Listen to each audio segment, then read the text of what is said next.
Ah, perfect. Just the person I need to see. Firstly, loving the outfit, by the way. Really suits your hair. Secondly, the universe is falling apart. I don't have much time to yet. I need to shoot off. I need to do something. But by all means, this is imperative. Watch Type 40. The Type 40 podcast is where you need to be. Seguida!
Time for Type 40 Live, materialising right here again with the live stream Doctor Who magazine show across your view screen in real time on YouTube, Rumble and on Facebook, always in front of a live chat full of friends, fans and companions just like you. Court is in session in the nicest possible way. I'm Dan Hadley, Birmingham's King of the Geeks, and I shall be joined, Battle will be joined here for an exchange of news, views, nostalgia and banter, as always, tracking the whole Whoniverse, both on and off screen. Let's get stuck into it, shall we, everybody? Let's get stuck into it. So, yes, how it goes is wherever you are watching, you must make sure that your comment gets through to us here in the console room, particularly you on Facebook, in the Type 40 Facebook group there. Hello, yeah. Hit the little blue link, and then Facebook will tell StreamYard who you are. StreamYard will tell us. We'll just whisper it in our ear. We'll all get on first name terms to get through all our topics on this edition of the show. Lots to get into. It'll be an event in itself. Where are we? So yes, we've got to, I think this could be apt. We've got a show full of all of the above once again, tinged with a little sadness as we are honouring the passing of a really lovely man. I know lots of you thought of as much of as we did. So we'll be talking in honour of Michael Jayston, a diamond of a man, and we'll not be holding back on the laughter either as we reminisce and chat together with you in the live comments there. So that's coming up later on. Firstly, in the spirit of 86, let's bring on the members of the jury, shall we? First of all, let's see how things are where he is, the one, the only Simon Horton. Well, hello all. Now, firstly, Dan, that's very apt that you happen to have chosen that particular TARDIS console room for reasons that will become apparent during this evening's diary. Oh, yeah. A little bit of a clue there. Stay tuned. And also, we've got to say, if you are hanging around for the diary, and who wouldn't be hanging around for the diary, we've got a bit of a different diary for you this evening, and everybody in the panel is going to need a piece of paper and a marker pen,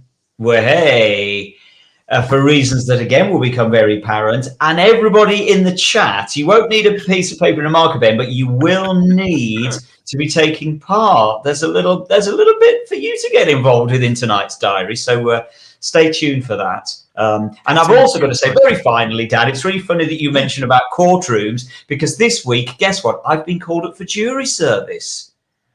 Have you really? Yeah, I'm going to be the Valeyard. I'm going to be the Valeyard. Be careful if there's a shaft of light comes streaking up your driveway.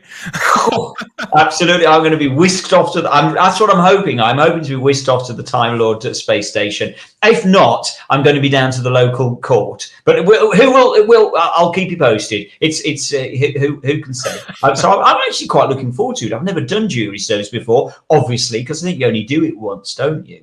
No, so yeah, my brother's done it twice in the last 4 years. Oh, okay. Well, this is a first for me, and I'm looking forward to it. So there we go. Fantastic stuff. You have to, yeah. Well, I was going to say you'll have to let us know how it goes, but you won't, will you? You won't be able to. But good stuff. Yes. So where are we? Who else have we got? Have you had anything interesting through the post there, Charlotte? No. No beams of light promising to take you away somewhere just yet. No, my brother had to do his car tax, so that was his post this week. That came through for him. Oh yes. How's everything else? What's going on in Charlotteland this week? Well, weekend I'm looking forward to. I'm having a cinema trip to see Argyle. Oh. Because as people know, I'm a Henry Cavill fan girl, so I was going to see it anyway. But other than just Henry, it looks fun, and I just need a really popcorny, fun. The last thing I saw was Oppenheimer, and that was a bit more highbrow and depressing. So I need a bit of fluff, a bit of fun, I think, for my. You need a bit of popcorn, don't you? And you definitely need it on the big screen. I don't think you'd get the benefit watching on the little screen that the doctor's got inset into the console there. That wouldn't be cinematic cool, would it? It's far too small. All those effects and all those lovely shots, no, it wouldn't quite have the same effect, would it? No. Definitely not. I mean, as much as I'm a big home media enthusiast in many ways, you can't beat the big screen experience. We've got another experience, though. First to enjoy. God, blimey. Liddy. I dug myself out of a hole last week. I'll just say welcome back, starry-eyed girl, Sarah. Hello, everybody. I was wondering where you was going with that. Better quit while you're ahead. Yeah. Hiya. Okay. Hello, everybody. Oh, Lenny. Lovely to see you. Good. My ears pricked up when I heard Henry Cavill mentioned. So thanks for that, Charlotte. Even though he's got a stupid haircut this time in this. Yeah, it's a very, very bizarre haircut. It looks a bit like a. I don't know who Henry Cavill is, so you've got. I'm clueless. We'll send you a picture. Right, send me photos. Well, they'll educate you, sir. They'll educate you. And I think if we all want an education, the best way to do that is to tune in to the Nerd Den, where its occupant is always on the pulse of whatever's going on, pretty much 24/7 in the Whoniverse. It really is something to behold, and we've been lucky enough to grab a couple of hours of his time here. This time, welcome back, Jack. Hello, everyone. Hello, Jack. Oh, here we are. There we are. Yeah. Jack to the rescue. So you're gonna have to point it out. Which bloke is it there? That one. Okay. That one. And that one. Oh, okay. Right. You've got the three doctors. You got the three Henrys there, hasn't he, Jack? Henrys. Oh yeah. Jack, you sound back to your old self, mate. Yeah, feeling chirpy and ready to talk about Doctor Who again. Oh, chirpy. Well, I'm glad you're chirpy. There's a couple of things which I'm not really sure how chirpy I am about, because since the last show, a couple of the items that we spoke about on the last one, we've got some updates on some of those, but there's lots of other things going on across the Whoniverse too, not least of all with our friends, our fellow combatants there in the live chat on YouTube, on Rumble, and on Facebook. So I think we should check in.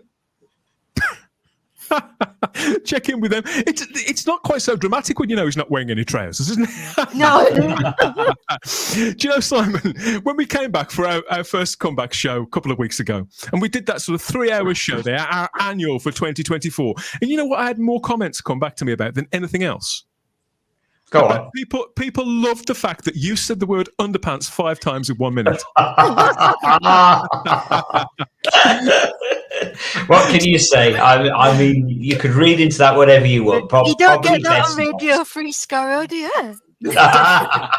Definitely not. So for the people who've turned up just for that, give them a quick blast of the good stuff, Simon. Okay, underpants. There you go. Is that like Candyman? Do you think underpants will now appear in front of my eyes because I said it 5 times? Only one way to find out, isn't there? Only one way to find out. Say something nice. Otherwise, I'll destroy the universe if you don't watch Type 40.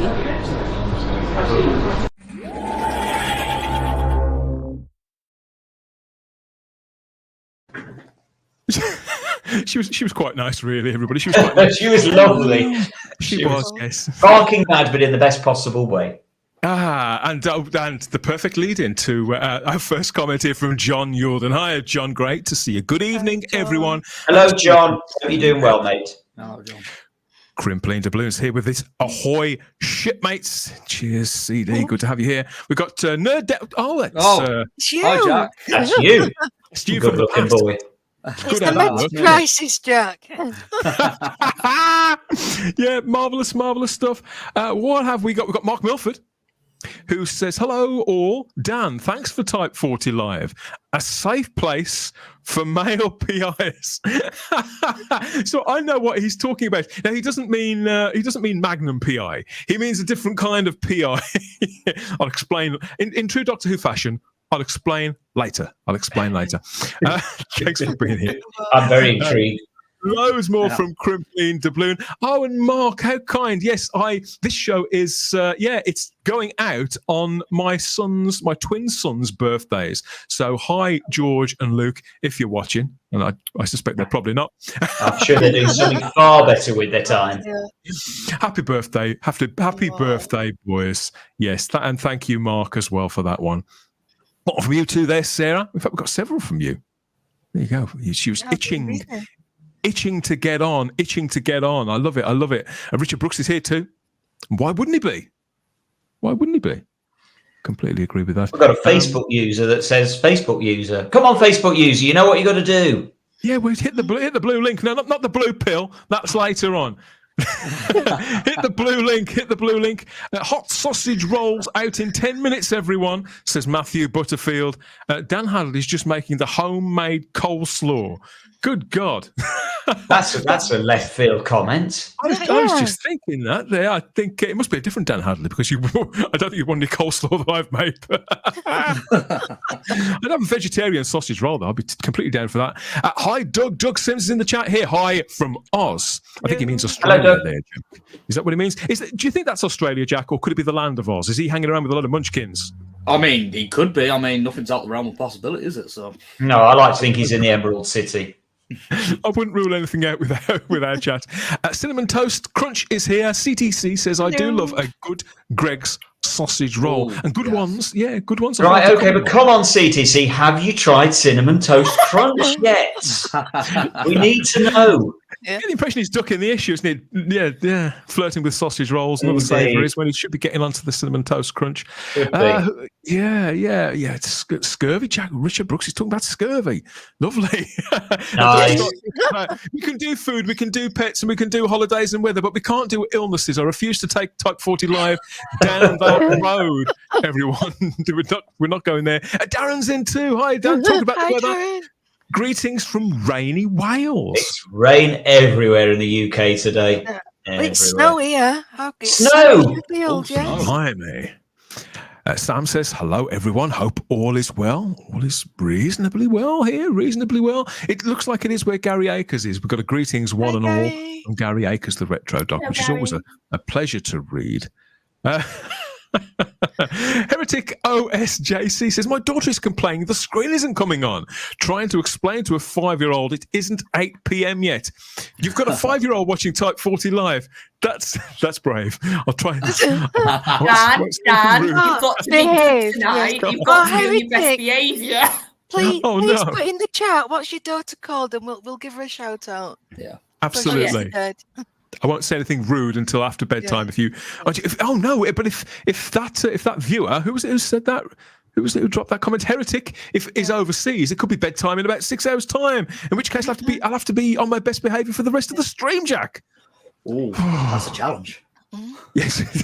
I don't think it's possible. I don't think you can do it. So, oh God, Adam, help us out, help us out. Adam, who is overseas now as well. So Adam's gone somewhere. Not quite sure. The last time I saw a social media post from Adam, he was getting on a plane. So he's obviously got there, or he's got somewhere.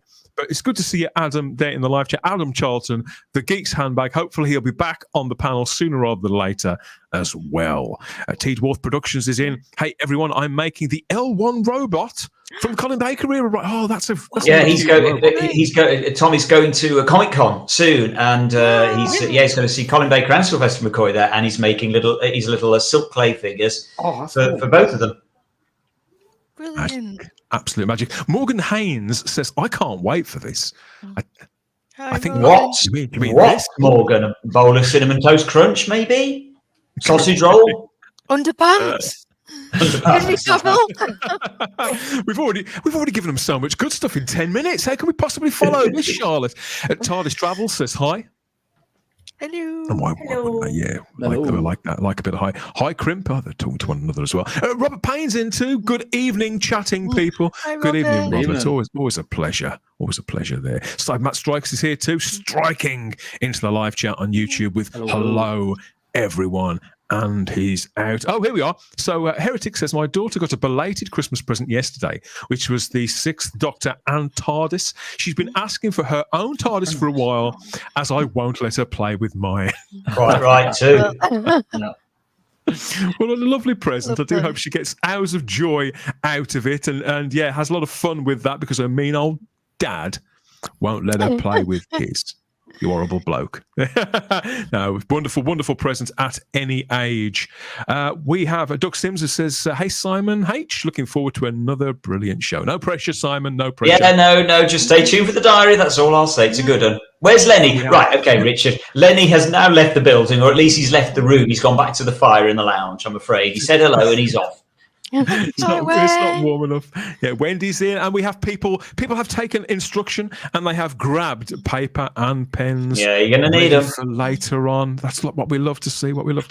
So yes, as always, we need to keep the comments coming. Everybody, get stuck in. Let us know your thoughts about everything we've got coming up. We've got some news, we've got some views, we've got some debate, we've got some discussion, and we've got a lovely big nod, a big tribute back to somebody in particular coming up later on as well.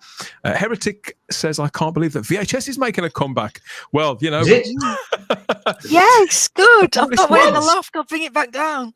Fantastic.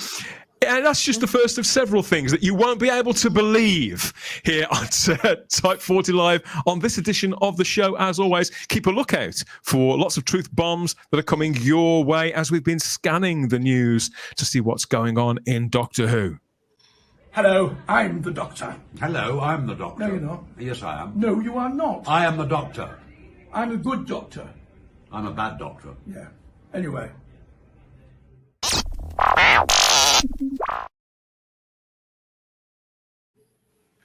Okay, yes, so it's still Panto season here in Great Britain, everybody, and the joke, though, seems to be on Doctor Who fans once again. So we've got an update here on a story that we talked about just last week, as if by magic. So, yeah, last week we talked a little bit about this. We were picking up on the story that, so the season 15 is about to join this sell-out range of Blu-ray box sets from BBC Studios. We get 2 or 3 of these every year, don't we? And we were very excited to get stuck into this and have a proper rounded discussion about it, because it had been a few weeks, but there was definitely still an appetite for it all. And a lot of the buzz around it was coming off the back of a superb bit of promotional material from Pete McTighe, mostly. So the marvellous Minisode, The Final Battle. So it was created, filmed, directed, written and put together beautifully. And it's been easily the most popular yet in this lineage that's stretched back several years now. So generally, these Minisodes, they've seen a classic companion or character reprise their role for just a few new minutes of material. And this one featured Leela, as played by Louise Jameson yet again, didn't it? And in a pretty short period of time, something like 2 weeks, it clocked up over 700,000 views over on YouTube, got us all talking and playing it back over and over again. But at the weekend just gone, over at the BFI, they held a screening, as they do tend to in the run-up to these releases. They held a screening of one particular story, and in this instance, it was the horror of Fang Rock. Lots of Doctor Who fans were present. They've got a panel up on the stage. Louise was there and various other folks. But during the course of it, Pete McTighe was also there and dropped a bit of a bombshell. So it seems that these minisodes, which are easily the things surrounding these releases, Charlotte, in the run-up, they get them easily the most coverage and create the most buzz. Pete McTighe says they're going to stop doing them, at least in the short term. Did you see this? Yeah, and I was very taken back, because what's been lovely to see with the Blu-ray trailers is the evolution of them. That they started off as a bit of fun, oh, let's get a companion back. Let's get them to film a bit of something that we can sort of go, oh, it's nice to see Joe. I think that was one of the early ones with Joe. It's done several with Joe. I'm thinking about the first one when it was like the Autons with her, and there was no story there, but it was lovely to see the character back. And then throughout the years, they've been getting more developed stories, more production behind them, and really sort of carrying on the stories of these classic companions, which has been lovely to see as well. And then we just sort of said, oh, the final battle seemed to be them really almost showing off like what they can do in this format, how much they can impact you. And now it's stopping, or it's being paused. And I just think, where's this come from? That was my thought now. You can't help but wonder. Whose decision was this? If it's Russell's, if it's Bad Wolf's, then I'm sorry. This is another what on earth are you playing at moment. If it's BBC Studios, once again, it's like, surely the money you put in these isn't that bad that you have to start cutting back, considering the amount of money you put in the show now. So it's just a bit of a baffling statement. It's understandable, isn't it, Simon, that Charlotte wants to join those dots. I mean, Bad Wolf don't have anything to do with these releases at all, do they? But BBC Studios do. And we noticed some of the stats on this, on the social medias. Do you think any of that has played into this? Or is it simply the case of they've looked in the coffers and they've looked at the time, at the calendar, at getting these releases out and sort of figured out they can't quite make the books balance? What's your gut instinct on this? I don't know. It is a really, really odd decision, coming so hard on the back of so much praise for the Leela one. It's really, really odd. It's like, wow, we're getting so much brilliant publicity for this Leela Time War story, so we're going to stop doing them. It's just it is odd, and it's odd timing of Pete to announce it. I just would have thought, I wonder whether he's kind of got a little bit into trouble for announcing it. I don't know, but it seems a really odd thing. I would have thought that you just wouldn't announce it now, having had so much praise heaped on the Louise Jameson one. I just would have thought, just leave well alone for a little while and don't mention it for a couple, 2 or 3 months. There was no need for him to announce it at that precise moment in time. I can't believe, because it wasn't a press release as such. Maybe he thought he could speak candidly. I don't know, but I think Pete's been a Doctor Who fan for a long time. Seems a very nice fella. I can't believe that he would not expect it to make its way back to us. Well, of course.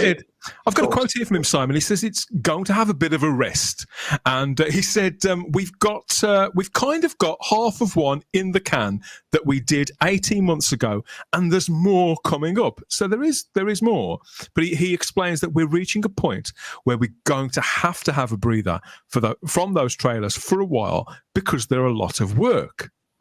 Well, that's a silly thing to say, to be honest. They're not a lot of work. No. It's a couple of days to write it. Yeah, you've got to pull the stuff, the actors and the crew together. And then I think they shoot for one day. That's not a lot of work in the grand scheme of things. Well, we've had people on the show who've worked on these, so we know that they don't shoot all week. They're not. I mean, don't get me wrong. I probably wouldn't know where to start, but but even sounds so, like a very, very rubbish thing to say. It's sort of Sarah, just to say something to get it. Yeah. Yeah. Sarah, have our expectations got too high for them to deliver in those timescales? Do you think? No, I don't think at all. I mean, look at it objectively. The Leela thing. It was just Louise Jameson and that other actor next to a green screen. Yeah.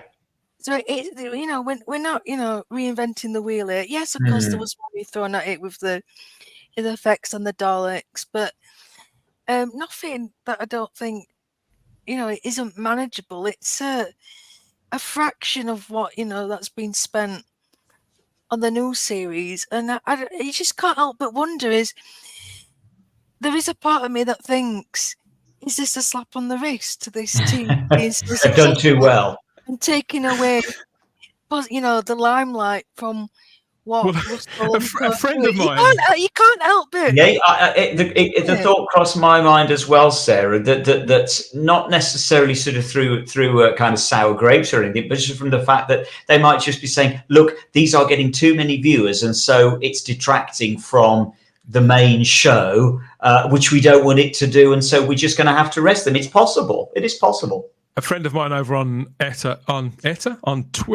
/X, Simon, posted that they've confused the brand by being entertaining. Was it a little naughty? Brilliant. But one can't by producing something that's fun that people actually want to watch, you mean?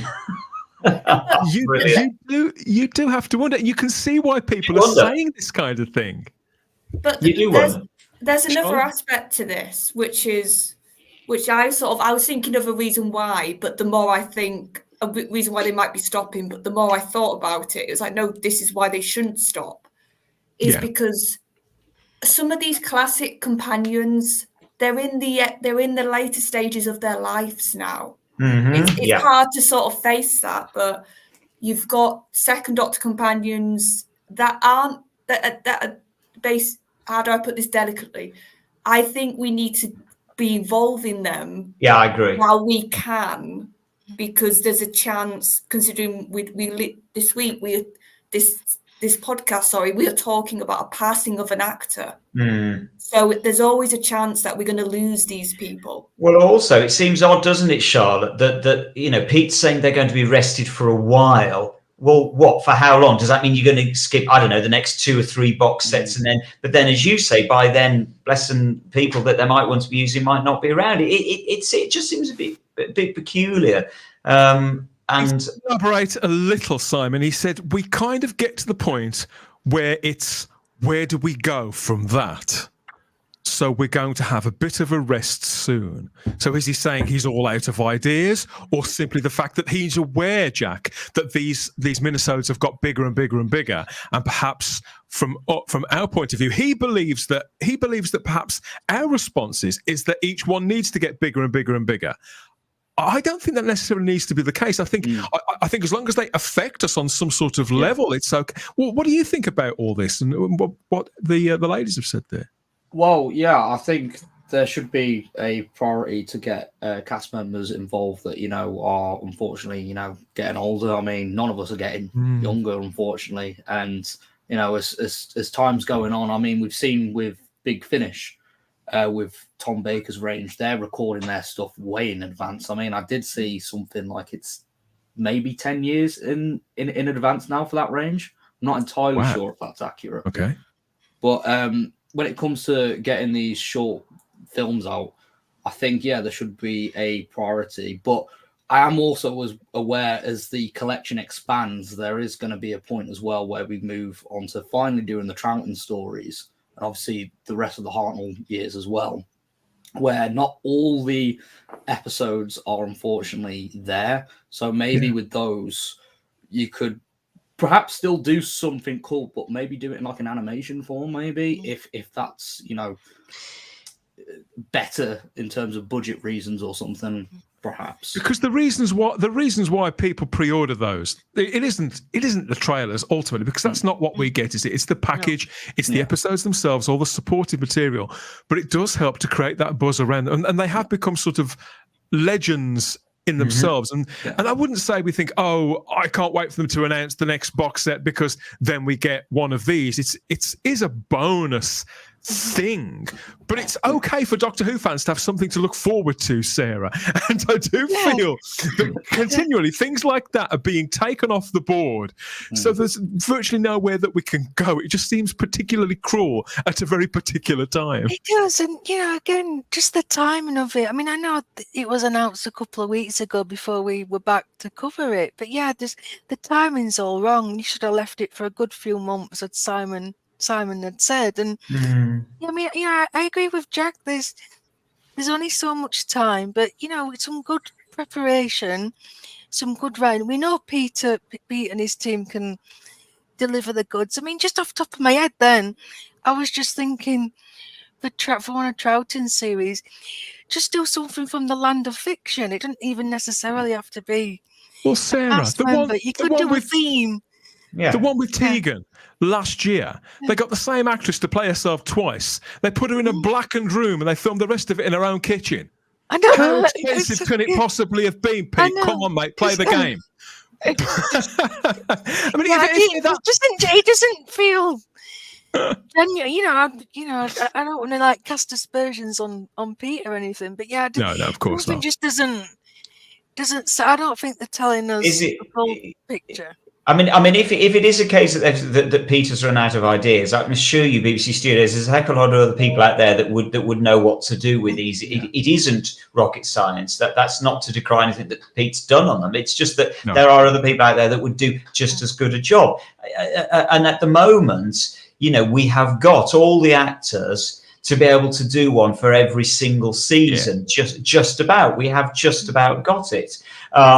And so it's nonsensical that you wouldn't do it. So I mean, for the Pat Troughton years, you can do a 3-part one with Fraser Hines. You can just have Fraser Hines in each of them, maybe doing a 3-part story that each one reveals a little bit more of the story. Ooh, I like that. So it is literally 3-part story.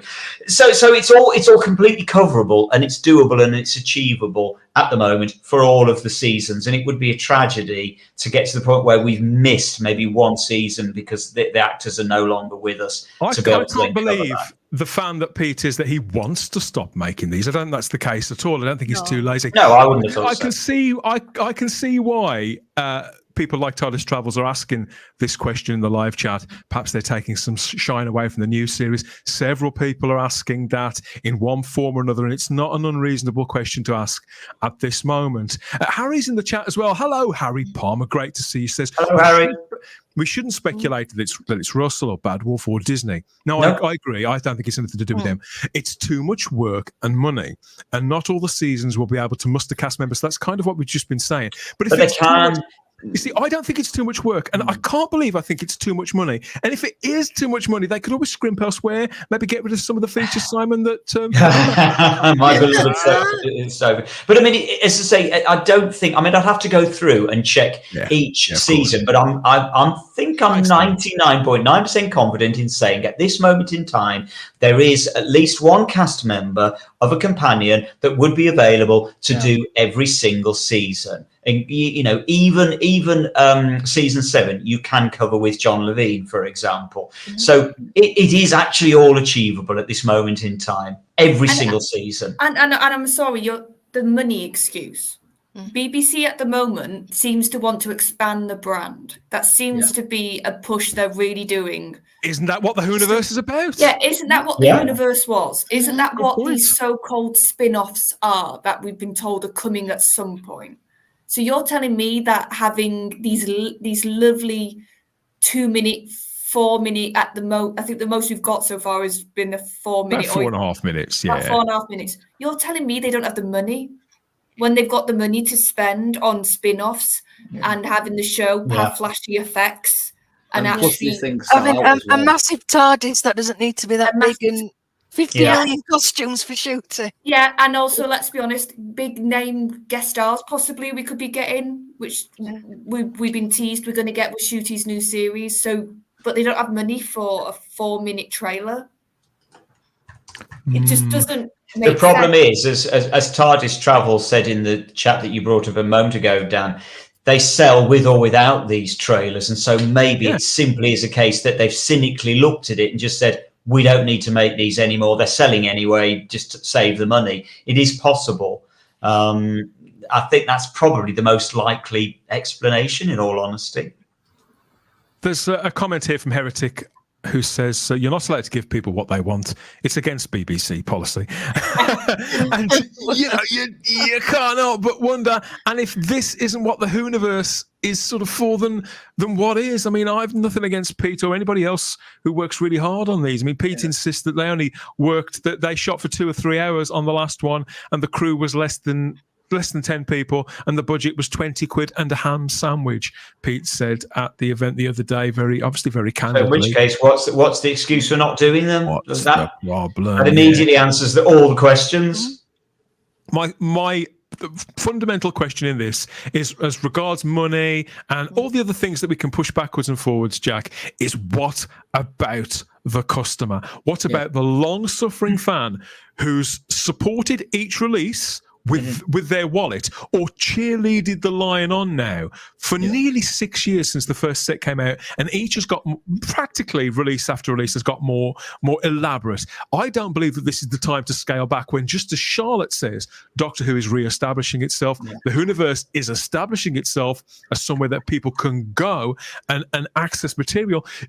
Could that be a point? Could this be because the range, they maybe want to dial back on the range a little because they want to push people more towards the iPlayer rather than the Blu-rays? Do you think this is a sign that they're losing faith in Blu-rays entirely, whether we want them or not?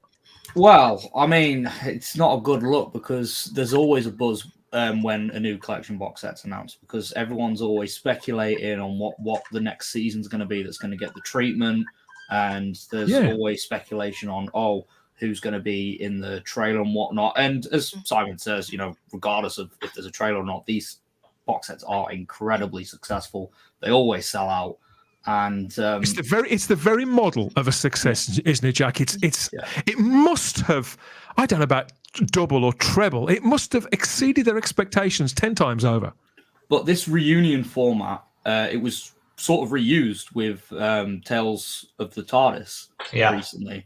And maybe there's like a compromise if it saves money by reusing that set. Perhaps you can do segments at the beginning of like a episode or something that's on the box set, and then one at the end or something like that. If if that works out cheaper or something, I don't know. In the grand scheme of things, I thought, Jack, that the old Tales of a TARDIS thing, apart from being a last-minute thing from Russell for the anniversary, was to encourage new people to watch classics. So why then would you prevent very good point from collecting the classic era? Because it's wonderful that they're on iPlayer, but it's about the extras and the behind the scenes stuff, and seeing that rapport with, like Jack was saying, with the reunion of the actors and the directors and everybody who was involved in it. And it's and people, not fans, especially Doctor Who fans, we want to know all the ins and outs. It's not enough just to have the stories, is it? I love the imagination of Doctor Who fans as well, and this does stimulate people with creative thinking. So Crimpling Doubloon says they don't necessarily need companions for the trailers. They can bring in other characters. Like Nigel Plaskett from the Rebus operation, who'd still be available to film something for a season 16 thing. I completely agree, and it's not even a case of these people, these characters, these actors are too obscure, because these sets are being marketed, Charlotte, at a minority, not a minority of a minority, but at a section of a minority audience, so that it's their exclusive limited edition things in themselves. That's the appeal, isn't it? That kind of the discerning, even discriminating customer who knows who these people are. Well, I would say the people who love the collection sets are the more dedicated side of the fandom. They've always shown that with how much they love the extras, how lavish they love to have the interviews, the behind the scenes. So but like you said, the big thing is, I think, honestly, like you said, we can debate about, was it this, was it that reason? But at the end of the day, this is going to be a real loss for the fans. And that's what's sad about this. That even if it's not stopped, it's just rested. That something that was something that we all sort of we knew the time when it would come, we'd go, oh, we've got a trailer, and it was something to look forward to. And I think, especially when we're possibly going to have big gaps in between, like when we see a main series or those sort of things, these were lovely little things to sort of be in between. Yeah. Mm-hmm. And if they're gone, that's another thing that we can't see. So that's what's really going to be sad about this. I'm hesitant, Charlotte, and I could do over this because it's on the surface, this seems ridiculous at any time, let alone to announce a couple of weeks after these astronomical YouTube view figures on that trailer. But I think Harry's perhaps got a point. This wasn't announced, and there's more coming. And he seems to be pointing that they are scaling them down. So I'm resisting losing my S over this because remember what happened with the animations. The animations were stopping, the animated reconstructions were stopping, and that was actually announced, and yet they restarted again and everything was fine, Simon. Well, of course what they might be doing, and this I wouldn't have a problem with anyway, maybe they are just scaling them down, as Harry says there, to the point. I mean, I remember the first one that they did, as I recall, I think I'm correct in saying this was season 19, which was just the TARDIS team sitting on the Concorde, and it was great. It was a really clever, witty, well-made little trailer, and that's all it was. That was just really, really simple. So maybe what he means, what Pete means, is that they're scaling them back from the kind of epic, and it is fair to say that the Louise Jameson one was epic. And so maybe they're scaling them back and going more small scale again, which is why, for example, there's no reason. I'd love to see Tom Baker do season 13 and season 16, which I think those are the only two remaining Tom seasons now to do. There's no reason why they keep going back to interview him, bless him. There's no reason why they can't stick a green screen behind him, and all we need is Tom talking to camera in the guise of the Doctor, and the world will melt. It could be done very, very simply without the kind of epicness that the Louise Jameson one had, and they'd still work. There you go. That's what you need. That's probably all we need. Vanessa Law. Hi, Vanessa says they don't like them being more popular than the new stuff. Let's be honest. Again, lots of comments like this, and I think it will stick in the craw of them a bit. There's no two ways about it. That will be sticking in the craw of the guys making and girls making the new stuff. It will be, no two ways. I would be miffed. I must be honest. If I was in their situation, I would be a bit miffed.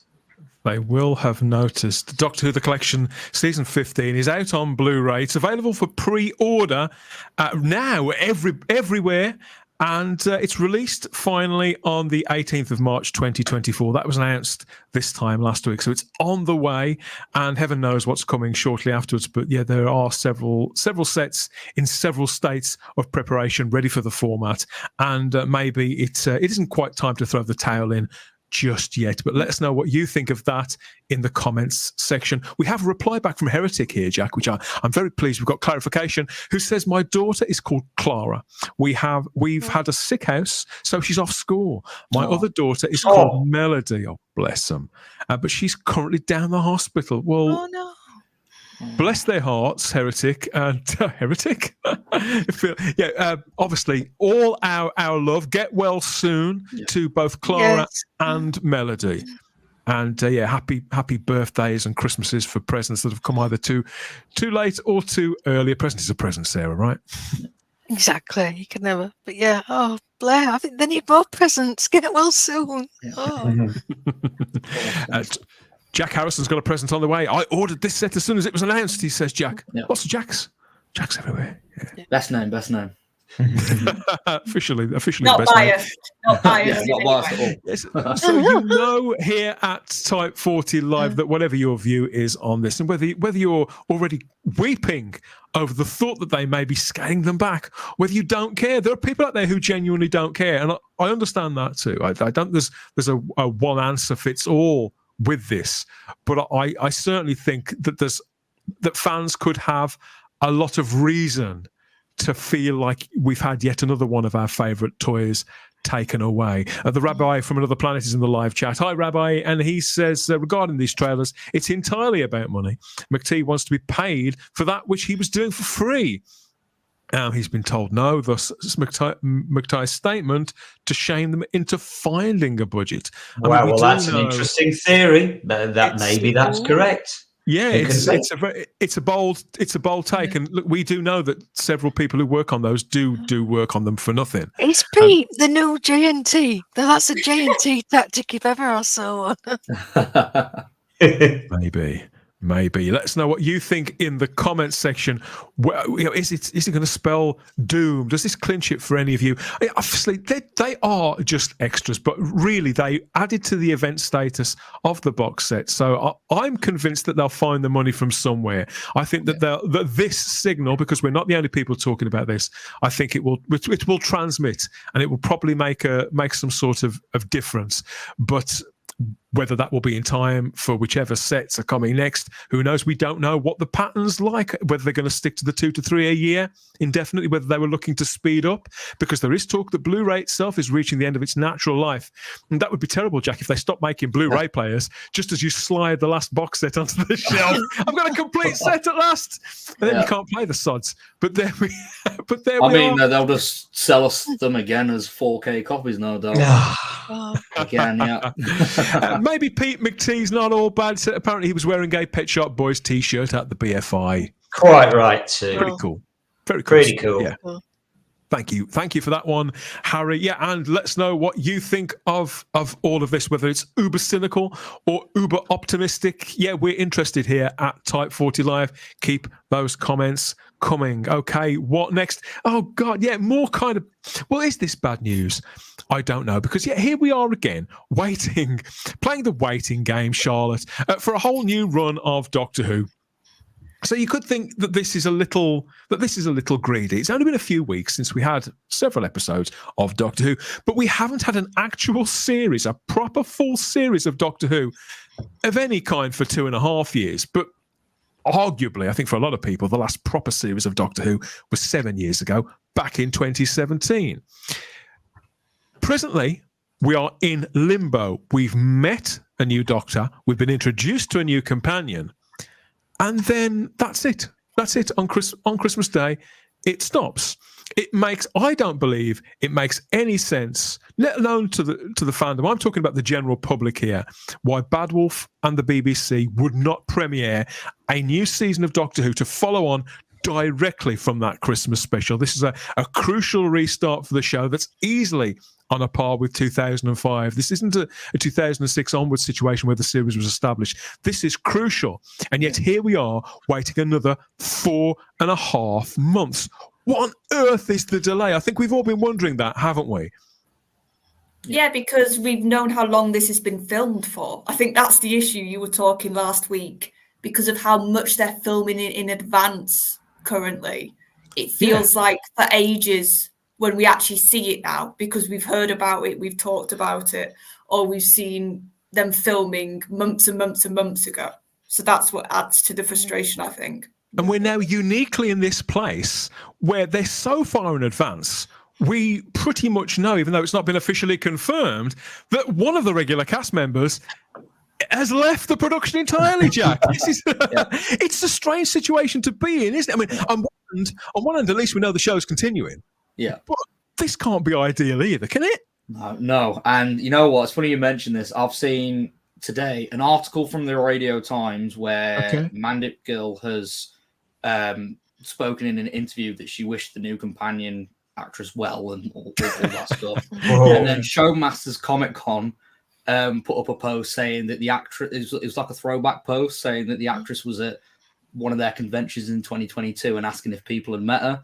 And I'm just like, blimey, all these big companies talking about this new companion, and there's nothing from the BBC. It's just, it's hilarious, in my opinion. Only the BBC. Oh, it's just more, they never knew what they'd got anyway, but, oh, God. You think they'd learn by now? You think they'd learn how to run a show, my word. No. But it's just bizarre. I mean, any momentum that was built from the 60th and the Christmas one has just gone. And if you remember, after Christmas Invasion, so he'd just been introduced, David Tennant as the Doctor, and then we had that magnificent but short trailer which showed Sarah Jane, K9 and the Cybermen returning, and that was it. That was your snapshot, and that was enough to keep us going. And I think we only had to go till March again for that as well. Around that, yeah, and it just, madness. I don't like complaining, Simon, but and part of the problem is that because sadly the truth is the November episodes and the Christmas episode, I still can't call them special. Sorry, they didn't set the world on fire. There's no two ways. It was a muted response, wasn't it? Muted is the perfect word. Nobody's going around saying that. Well, there are people saying they hated them, me included. But I get that that's not, fandom as a whole is not saying they hated them, but it's muted. Muted is the perfect word, Dan. And so it just feels that the momentum is not there. Which is sad because it should be there, coming hard off the back of the 60th, hard off 3 episodes with Catherine Tate and David Tennant, and a Christmas episode. The momentum should be on fire by now.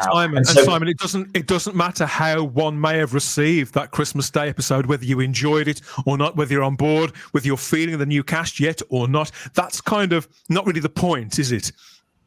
No, it isn't the point at all. It just seems odd that, I don't know,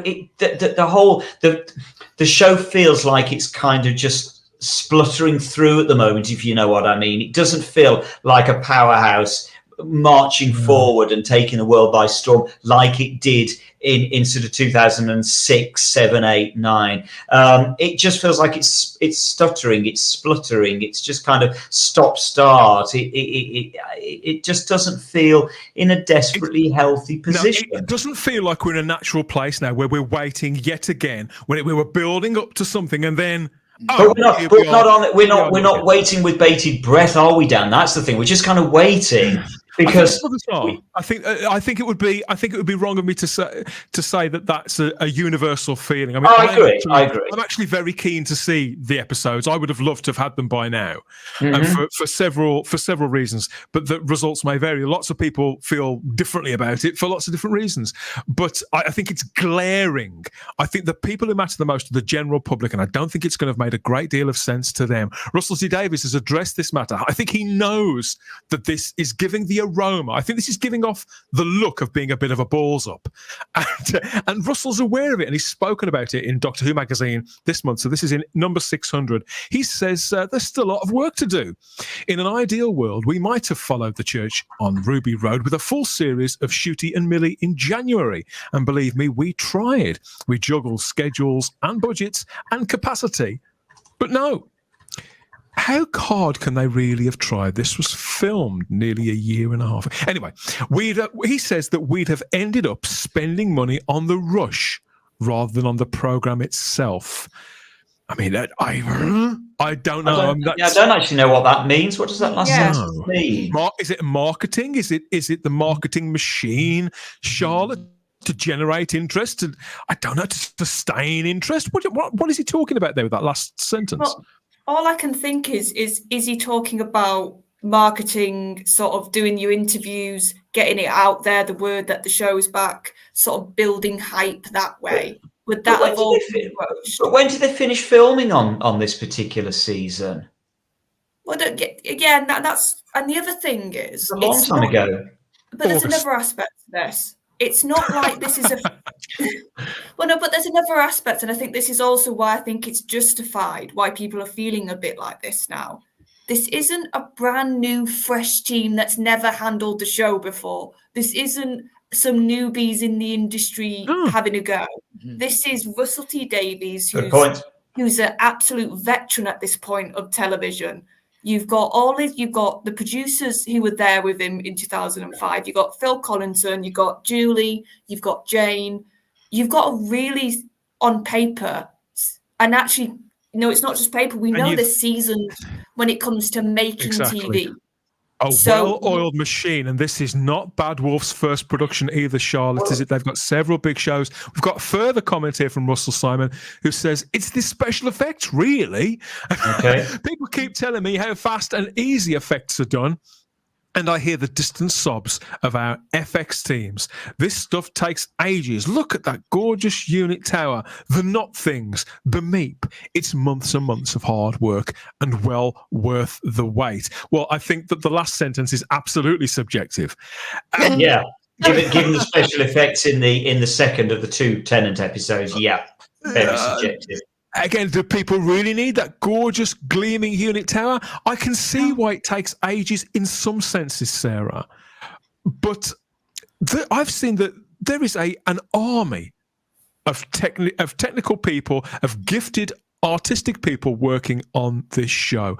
Charlotte says it's a seasoned production team. They've now got the resources too of not just Disney. Everybody just talks about Disney, but also of Sony. Sony are far more involved than Disney are, and yet Russell's still falling back on this old excuse. And I don't use the word excuse lightly. I feel this is an excuse. It takes a long time to make pretty pictures. Well, you should manage this show better, in my view, Russell. I'm sorry, Russell. There's no excuses. This is not your first rodeo. It should be. Well, they've been planning it for how long as well? Yeah, they know what the special effects are going to be. They've had ample time. I just think, I think it's come off the wheels. And unless it is something as simple as scheduling on the BBC's part, maybe it's the BBC that had been the pains in the backside and they've delayed him. And instead of saying that, maybe he's coming up with kind of excuses instead of just saying the truth, which is the BBC have scheduled it later than we would have liked. I don't know. It's odd. It's very odd. It's like I'm just thinking back to how he would run in 2005. He would purposely, Russell, and he spoke about this, why we got Dr. Light episodes, why we got Bottle episodes.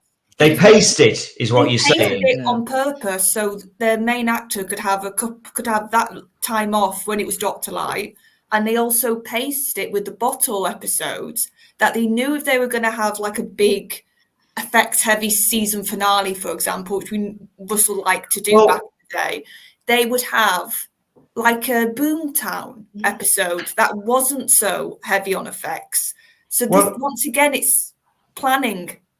Well, also, let's not forget, Charlotte, they're only making, 8 episodes? They make 13 back there, They're making half the number of episodes, nearest damn it. So, it should, and special effects and computers are so much simpler and quicker now than they were back in 2005, 6, 7. Nearly 20 years ago. So again, none of it actually makes any kind of sense. You feel we're being fed alone. We're being treated like mushrooms, aren't we? In a way. Kept in the dark, what I'm saying. Jack, the fact that Russell's written about this in Doctor Who magazine, does this express a certain contrition on his part, an awareness that he may have let the audience down a touch? Perhaps, but I can't lie. As much as I enjoyed the episodes, and whilst they didn't set me into the excitement levels as previous New Era introductions did, like with when I first watched the revival with Rose, and then when I heavily doubted Doctor Who continuing with Matt Smith, let me tell you, 9-year-old Jack was seriously thinking that the show was going to fail, and then I was won over immediately. But I think the big thing at the moment, I know with the FX argument and stuff, and they finished filming. I think it was July actually last year. They finished filming. So they had plenty of time. So Do you know what part of me just wonders, and I really don't want to wonder this, but part of me wonders whether, given that, as you say, Dan, the muted response to certainly the Christmas episode alone, let's put the Tennant episodes to one side because those were they were in their own worlds, and the Christmas one was the one that was the new Brave New Worlds with shooting, and you just wonder whether the muted response to that, and they've kind of taken another look at the episodes as they stand, maybe they're having second thoughts, and maybe they're thinking, we need to do a bit of reshooting here, we need to do a bit of re-editing, we need some special effects to beef this up a bit because it's maybe falling a bit flat. You just wonder if they're losing their nerve. I won't use the W word. I won't use that word, but reception to all 4 of those episodes, actually the Christmas one probably the least of all, but the general block of episodes was simply that people have seen through the BBC's editorial initiatives, and that the thing is the wokest show on TV. There we go. I've said the word, and perhaps they're looking at it, and really Russell got a lot of clap back from that, particularly that Children in Need special, but not exclusively. So maybe they've gone back to it a little and thought, okay, maybe we have gone overboard with this. Maybe I wonder. And maybe we'll never know the answer to that, but it'll certainly be interesting to see which version of the show materializes in May. I was going to say. We might know the answer to that, Dan. When this series comes out, we know from the last 4 episodes the degree of wokeness in those 4 episodes. So we will know when the next season comes out, if the wokeness is dialed back, then I think there's a good theory that they've gone back and re-edited it, because it would be logical that the forthcoming Ncuti series would have exactly the same degree of wokeness as the last 4 episodes. So if it's dialed back, I think they've re-edited. I think there's a good chance there. If by episode 4 we have the Doctor meeting Enid Blyton and she's played by Alison Hammond, we'll know they haven't learnt a single thing. Nathan Huggins in the live chat says it's ridiculous. Why film 2 seasons? Charlotte's going to need a minute. Why film 2 seasons back to back? You can't change anything if the viewers don't like it, or if they do like it. Nathan, I agree. We haven't had a chance. How are the viewers going to respond to Millie Gibson as Ruby Sunday? Clearly, nobody cares. Yeah. I agree completely. Producers have always had to live within their means. So Cybermat strikes. We know that Doctor Who can work on the cheap if well written, and people will forgive a lot of cheap Doctor Who as well, because people really want to watch this show. People love this show, warts and all. And I wouldn't say that people have low expectations of it, Sarah, but I do think that people will forgive it quite a lot, and I think they would rather have the momentum. Harry Palmer's enjoying the momentum of this conversation, though. Says, I'm so engrossed in this chat, I've locked myself out of my work laptop, which is a disaster. The same proportion as a January series. Excellent point, Harry. Well, yeah, I mean, if this series of Doctor Who doesn't perform, it's not going to be because of the effects, is it? Let's be honest. We're not sitting on the edge of our seats looking at the effects, are we? Yeah. Marvelous stuff. Yes, Doctor Who is bizarrely still filming. We now must be a season and a half in front of whatever's going on. I do believe this is a little bit of a cock-up. I don't think it's intentional, but perhaps Too Many Cooks really is spoiling the broth here. It would have made far more sense to start the year with a nice longish run after a reasonable amount of media interest. This also, I do think that this has given those who weren't feeling it, who are smarting a bit after those specials, it's given them several months to decide if they feel that they might be out. It's going to give them an extra 4.5 months to decide that they are out. And this is exactly the same mistake that John Nathan Turner made in 1984, waiting between Twin Dilemma and Attack of the Cybermen to let Colin Baker sit in with people. Perhaps the BBC never learn. Apparently we're going to get season 1 of Doctor Who come May, but I believe it, quite frankly, at this point when I see it. Yeah. Thank you to everybody who's been supporting us on Type 40. As always, you can get our podcasts across all major podcatchers and at our home feed at type40.podbean.com. As always, go and check that out there, as well as everything else here on the Type 40 channel.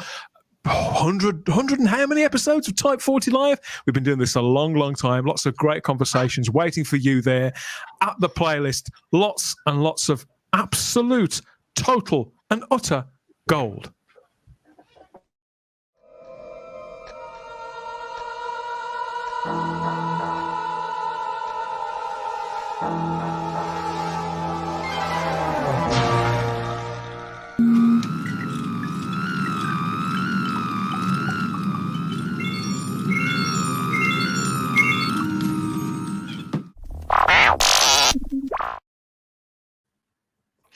time I see that, it makes me laugh. And speaking of gold, I can think of only one e-book that has actual real pages, Simon, and they are golden too, lined and annotated by your good hand as well. So I think we've kept them waiting long enough. Let's find out what's in the Doctor Who diary this time.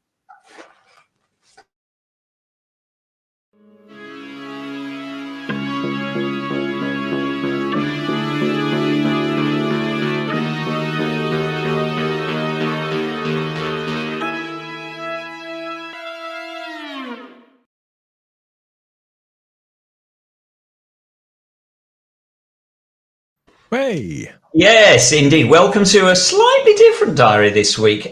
Normally, we start the diary and I tell you all about the episodes that we're not talking about. And I'm not going to do that this week, actually. I'm not going to do this. I'm going to start completely off kilter this week because we're not going to talk about this much, don't worry. But it could not go without mentioning, incredibly, 46 years ago today, there was a different TV show started on BBC to Doctor Who, and it was this one, Grange Hill, started this very day in 1978, 46 years ago. Oh, don't you feel old? Listen, I can remember that very first episode as though it were yesterday. There's Tucker Jenkins. What was the name of the kid in the middle? Somebody in the chat, please tell me. Alan Humphreys. So who was the one on the right? Who was the one on the right?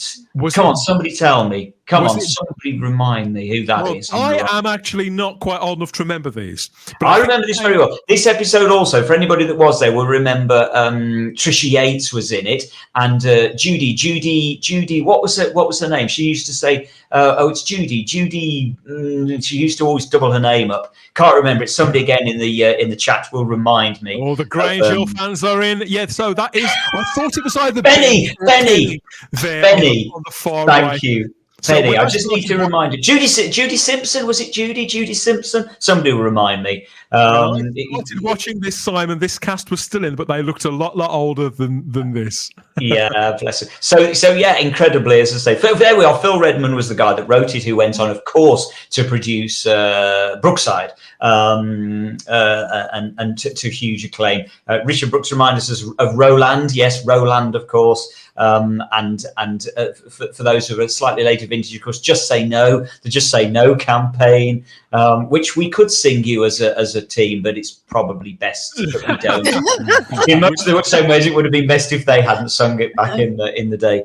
Jenny Coleman was in Grange Hill. Was she Fly Highland? Okay, then. Yeah, she was in Waterloo Road. I don't know about Grange Hill. Maybe she was. Oh, of course, Cyberman Strikes reminds us of Michael Sheard, played Mr. Oh, come on. That was Mr. Bronson. Mr. Bronson. 8 years later. Yeah. Mr. Bronson. Okay, anyway, we haven't got time to talk about this, Dan. I'm sorry, but we haven't got time to talk about Grange Hill. But we really couldn't let that particular birthday go amiss. What we are going to talk about happened back in 1984. Resurrection of the Daleks, episode 1 was screened back in exactly 40 years ago, incredibly. Exactly 40 years ago today, Resurrection of the Daleks episode 1 was screening. I remember this so well, Simon. You remember this, do you? So well, broadcast night. I was so excited. I think everybody was excited. Of course, it was written by Eric Sayward, as you can see there, who apparently watched every single available Dalek story in preparation from this. Something that he himself called never-ending torture, which is a little harsh, but there we go. Sayward was determined this would do for Daleks what Earthshock did for Cybermen. It didn't, sadly, but it's a rollicking good story, Resurrection of the Daleks is. It was originally planned, of course, let's not forget, for the end of season 20. This should have gone out at the end of season 20. Yeah, possibly. It might have been called Warhead. There's controversy over what the original working title was. Possibly Warhead. That would have fitted in, wouldn't it, with Earthshock being called Earthshock and not Return of the Cybermen or something like that. Yeah, And it would have been cracking at the end of season 20. It's what we wanted rather than the King's Demons. But it was industrial action that put the halts to that particular story, and so it came out the following year, directed by a different director, Matthew Robinson, because by then John Nathan Turner had fallen out with the original director Peter Grimwade, because Peter Grimwade, when this particular story was cancelled for season 20, Peter Grimwade mistakenly took the cast and the crew out for dinner and forgot to take John Nathan Turner, because he was planning to take John for a private meal instead, apparently, but John never forgave him. And that was the end of Peter Grimwade's career as a director on Doctor Who, which is a tragedy. It was nothing trivial then. Nothing trivial at all. No, nothing like not like John to overreact at all. It was, of course, it's the first time we hear the great Brian Miller, Sarah Elizabeth Sladen's husband. It's the first time we hear Brian Miller as a Dalek, and he goes on to do a couple more Dalek stories. But this is Brian Miller's first story as a Dalek. And it's also, interestingly, it's the first mention. The Supreme Dalek makes this assassination attempt on the High Council of Gallifrey, and Russell T Davies has sort of said that was one of the first acts of the Time War. He sort of feeds that in as part of his reason for the first acts of the Time War, when things start to escalate. Yeah. Apparently it was a troubled shoot. Maybe you can tell that from Mark Strickson and Peter Davison in that photo. Apparently it was a troubled shoot. Eric Sayward and Matthew Robinson, I gather, sort of had a little.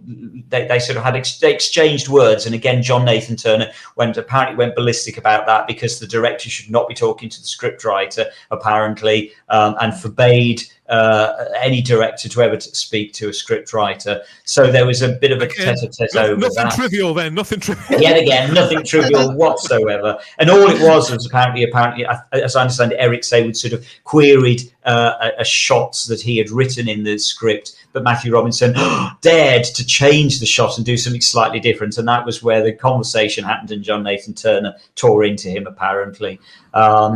And both Eric Sayward and Matthew Robinson, the director, have been sort of critical of it as having too many plot threads, and that is where it does fall apart. Because you have the Mavellan virus, you have the Earth, the duplicates on Earth, you have the Doctor being cloned to go and assassinate the Timers, you have Davros's new race of Daleks. There's a heck of a lot going on. There's a lot going on, Simon, and it was such a period of change for the show as well. I mean, these three regulars, they were all in various stages of being out of the door, weren't they? Some had got both feet out, some a foot, 1 foot, and some were just got their hand on the handle, hadn't they? But they were all looking to make an exit and probably thinking about the next job. The show itself was changing. The BBC wanted to do different things. They were experimenting with their entire schedule, come to think of it. So it must have been a weird time to be working on the show. It was definitely a turbulent time, because I mean, this is the first of 3 consecutive stories, all of which feature a leading cast member, and they're all on screen at the moment, leaving in those 3 subsequent stories. So it was all about change at this particular point in time, and a big change, of course, with Resurrection of the Daleks was that, as you say, Dan, that the scheduling was being mucked about at this precise moment because of the Winter Olympics. The Winter Olympics were taking place this week, back in 1984 as well. And I can't quite remember what influence that had on why they decided to put what was a 4-part story into 2 parts. I can't remember quite what the machinations were that meant they had to do, but that was the reason behind all this, was that there was something to do with the scheduling over the Olympics, and so they put episodes 1 and 2 together and 3 and 4 together. But I can remember, I don't know whether you remember this, Dan, but at the end of Frontiers, you got the trailer for Resurrection of the Daleks, the week starting the week after, and they made a big point then of saying double-length episodes. So what had been sort of born of necessity, this sort of invention, they tried to. It was used as a marketing stroke selling point, wasn't it? And it was perfect that it was the Dalek story, because of all of the stories in that season, that was the one that made sense to do as, in effect, special episodes. And that's how they sort of build them, as special double-length episodes. It's a bit of a misconstruction that people think that this was what led season 22 to being double-length episodes, and that's not true. They'd already decided at that point that they were thinking of pursuing double-length episodes, but it just happened to work. That this was a good little experiment to see how they worked as double lengths. And of course, it was good. It worked well. Story. It's a popular story here in the live chat on YouTube, Facebook, and Rumble here, Simon. Brilliant story. People love it. It is. It's something that people... and certainly when I was a kid, I was like 10 when this went out, it was seen as a real blockbuster. That marketing really, really worked. It is a blockbuster of a story, and the one shot you've got up on screen there at the moment, the Daleks breaking into the space station is nothing short of spectacular. Even by today's standards, it works well. The unhibernization, whatever the word would be, the revival of Davros is beautifully handled. It still sends shivers up my spine now when you see Davros being resurrected. The music, the sound effects, everything is perfect. It's a cracker of a story. It is misguided. It's got far too many plot threads, but it's a blockbuster is the perfect word, Dan. You said it all in there. Have you, as Charlotte and Sarah, have either of you watched this at all? I've watched this one. Yes, I've watched this one. Yeah, does it work for you watching it sort of now in the sort of cold light of day, away from our excitement as sort of 10-year-olds back then? I love a lot of the character work in this, because I think you have some really interesting ideas of Tegan and the Doctor. Tegan sort of turning away because she doesn't like what he becomes in this story. Yeah. What he has to do almost because of Davros. Yeah. That moment when like she says to him, like, you're gonna go and kill him, aren't you? And he goes, yes. And it's very sort of really in the best way, harsh dialogue. And sometimes you need that with a Doctor and companion, and it works with those two, I think. It's kind of thing they would do today in modern Who. It's not often that you could say that classic Doctor Who was visceral, but it definitely was. I mean, she's heartbroken. That's what's happened to him. That is hardened, and it is his hate. Yeah. And, he said, it's taken me a long time to love this story. Okay. I didn't like it at first. It's very, very grim. It is grim. But yeah, it is. It's definitely powerful. Absolutely. And again, the performances are just magnetic. And, it's terrifying, when that whole sequence of Janet running down and trying to get away. Yeah. And you're just waiting for it, and that poor guy with the metal detector. What did he do? Well, it's interesting you mentioned that, Sarah, because this is Resurrection of the Daleks is one of the highest body counts of any Doctor Who story ever at 76. 76 dead bodies by the end of Resurrection of the Daleks. That's a heck of a lot of dead people. But I didn't feel it was gratuitous. It was it isn't. It need the Daleks are the real deal. We've got even the metal detector guy. It's not gratuitous. It tells you all you need to know. And also you so buy the Fifth Doctor's fear, and I think that's what's impressive. I think a shot that I can remember is I think it must be in the second part when the Doctor first sees the Dalek break through the wall. Yeah. And it's such like a lovely bit of acting of Peter. And it's one of the things I'll always say, you need to look sometimes for what Peter does in this season, because it's not it's great in it. It's very subtle. And his look of that, for me, I remember that was the first time I ever saw, for me, a classic Doctor be scared of a Dalek. I hadn't seen it in any of the other ones. But Peter, in that moment, I was like, he's absolutely petrified that's what's come out the wall, and that's what he's going to have to face. Yeah, he does carry it well. When Tegan says it's not fun anymore, his soul is crushed. Yes, you can see that. And it's just such a beautiful. This story sort of lives on as well, as it was the inspiration behind these scenes from It's a Sin. Yeah. 3 years ago, was this the Russell T Davies Channel 4 drama? Yeah. About a young actor, wasn't it? And they recreate the costumes in that moment with the Daleks sort of breaking through the corridor, the bulkhead on the spacecraft beautifully in that. So I think it's given it a sort of a second wind. Well, it has, and it's just interesting that why did they pick that particular story in that particular scene? Because it's a cracker. It's just as simple as that. It's a fantastic sequence that, again, as I say, wouldn't look out of place in modern Doctor Who. That so it's interesting they picked that.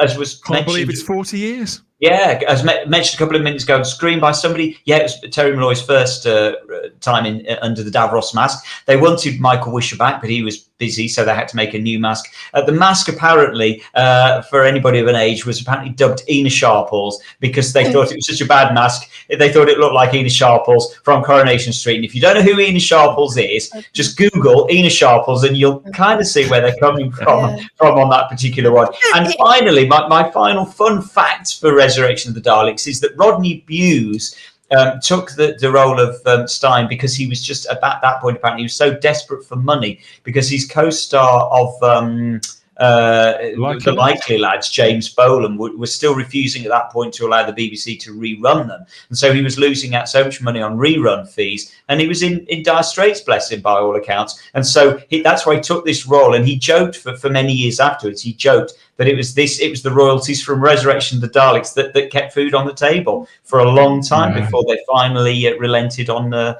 repeats of the Likely Lads. So there we go. 40 years, Dan. 40 years. Oh yeah, I'm going to need a lie down. It's good. Yeah, I'm going to 40 years. What else? 40 years.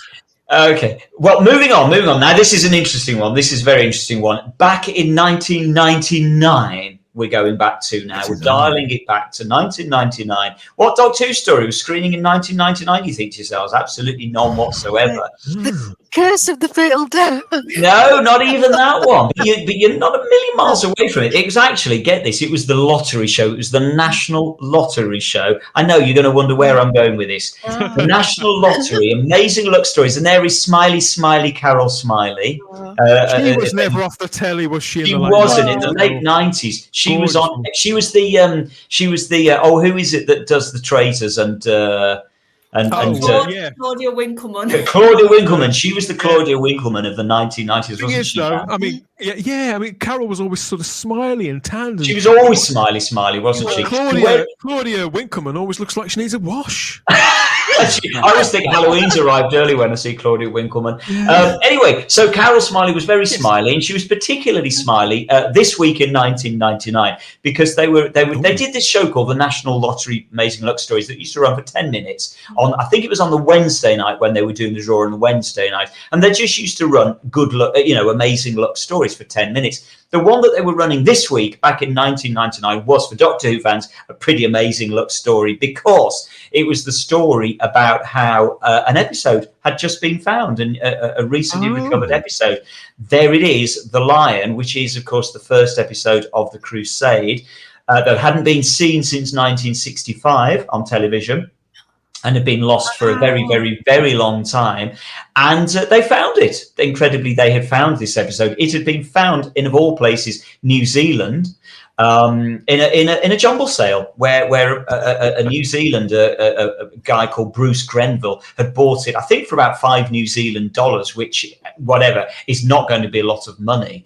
And he hadn't got a clue what it was that he bought. He just bought it because it had got Doctor Who written on it, and he was a film collector. He had a huge archive of 16mm film, so he just bought it because he thought it'd be fun to buy a Doctor Who episode. And then he mentioned it a while later, like a year or two later. He just happened to mention it to two other New Zealand fans, Neil Lambeth and Paul Scoons, who had written for Doctor Who Monthly, actually. And he mentioned it to them, and they were like, okay, if it is the one that you mentioned, then that is a missing episode. And sure enough, he invited them round. They went round and they sat down, and what played was The Lion. And they were obviously beside themselves because, they realized that he had literally stumbled across an episode. He didn't know what he'd got there. And it was Paul Scoons and Neil Lambeth that then did sort of the deal with the BBC and negotiated getting the episode back to the BBC for them to take a copy, which is what they did. And then it was the BBC sent the original copy back to Bruce Grenville because at the end of the day, he owned it. It was his episode. He bought it. And so it was a cracking story. And so if you can, I don't know whether this is available on YouTube. I'd like to think it is because it's a cracking little 10-minute. Oh, sorry, Simon. Go on. Yeah, you get to see interviews with William Russell, Fraser Hines in a kilt. Yeah, Fraser Hines actually turns up in a kilt. You get to see Bruce Grenville, the Collect himself, who looks very, very eccentric in a gold lame baseball hat, a clashing tie and shirt, and what appears to be quite heavy black eyeliner. Completely very talkative. And rather brilliantly, you also get what I think is one of the only interviews with Sue Malden, who's in charge of the BBC archive. And she was the one that sort of was instrumental in bringing it back. And so it's a cracking 10 minutes. If you get to, has anybody else seen this 10 minutes? No, I haven't. No. You haven't seen the show.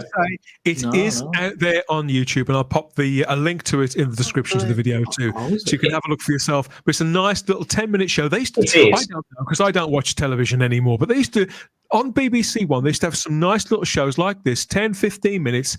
Sometimes they were like, what would you call it? Human interest stories or little bits of trivia, usually hosted by Danny Baker, about people who collected bus tickets and things like that. It's ringing a bell. I'm pretty sure I watched it when I was a kid. It's looking familiar. But it wouldn't have meant anything to you at all at that particular point in time. But it's a couple of years before. Good grief. Darren Bradley actually has just reminded me, the comment directly above that one, Dan, that you just brought up on the street. Darren Bradley. Well, hello, Darren. You just reminded me, and I'd forgotten. In 1999, I was indeed filming a wedding, a Doctor Who themed wedding, at the old Dapol factory in Llangollen, of which Darren was present. Darren was at the wedding, and we were filming. I completely forgot about that. That was one of my first directing jobs was filming a Doctor Who themed wedding in Llangollen. Who can say?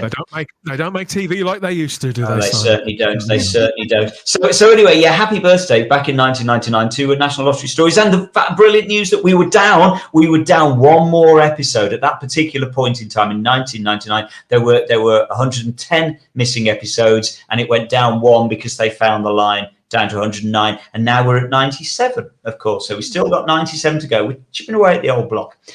Anyway, look. Finally, this evening, 20 years to the day before the Amazing Luck Stories on BBC One was another completely not Doctor Who. This was not a Doctor Who show. Again, I told you it was a different diary tonight. This was back in 1979, season 1, episode 4 of a game show by the name of Blankety Blank was on television. Tonight, back in 1979. I remember this. I remember this. Yeah. This was a cracker. Anybody that I can't imagine there's anybody out there that doesn't know of Blankety Blank. It is now, of course, back on BBC One with who is it that presents it now? Bradley Walsh. Thank you, Bradley Walsh. It's Bradley Walsh. Yeah, so he's the current host of Blankety Blank. Has been for a little while, and so there he is with the Blankety Blank checkbook and pen. That's still survived in the new version. Can't believe that survived. There he is on the left in Doctor Who with somebody, another actor. Yeah. So it's back on television now. I think I'm right in saying also it went out to the States, I think. So even our American viewers might know Blankety Blank. If you don't, and if you've never seen it, very quickly, they used to have a panel of celebrities on. There were always 6 celebrities on and 2 contestants, and the contestant would be given a line with a blank in the middle of the sentence, and they had to fill in, the celebrity guests had to fill in the blank of what they thought the word might be missing, and if it tallied up with the contestant, they got a point. That was the idea of it. And this particular episode, Kelly in the live chat says, Simon, before we continue, has just stepped in and said Blankety Blank is the UK version of a US show called Match Game. I didn't know that. So, Kelly, does that mean that Match Game started before Blankety Blank and we copied Looks like the American version? Oh. How interesting. How interesting could be. I have to be honest, I think I prefer Blankety Blank as a name to Match Game or whatever you just said it was. Yeah. There we go. Anyway, this particular episode that was on tonight back in 1979 had a cracking panel, including not only the great John Pertwee in, as you can see, full Doctor Who gear, with a maroon velvet smoking jacket. I definitely approve. Brilliant. But it also got Beryl Reid on, of course, from Earthshock. She was on absolute barking mad form. She's just absolute. She's gold dust. Is Beryl Reid in this particular episode? But yeah, of course, we're all watching it for John Pertwee.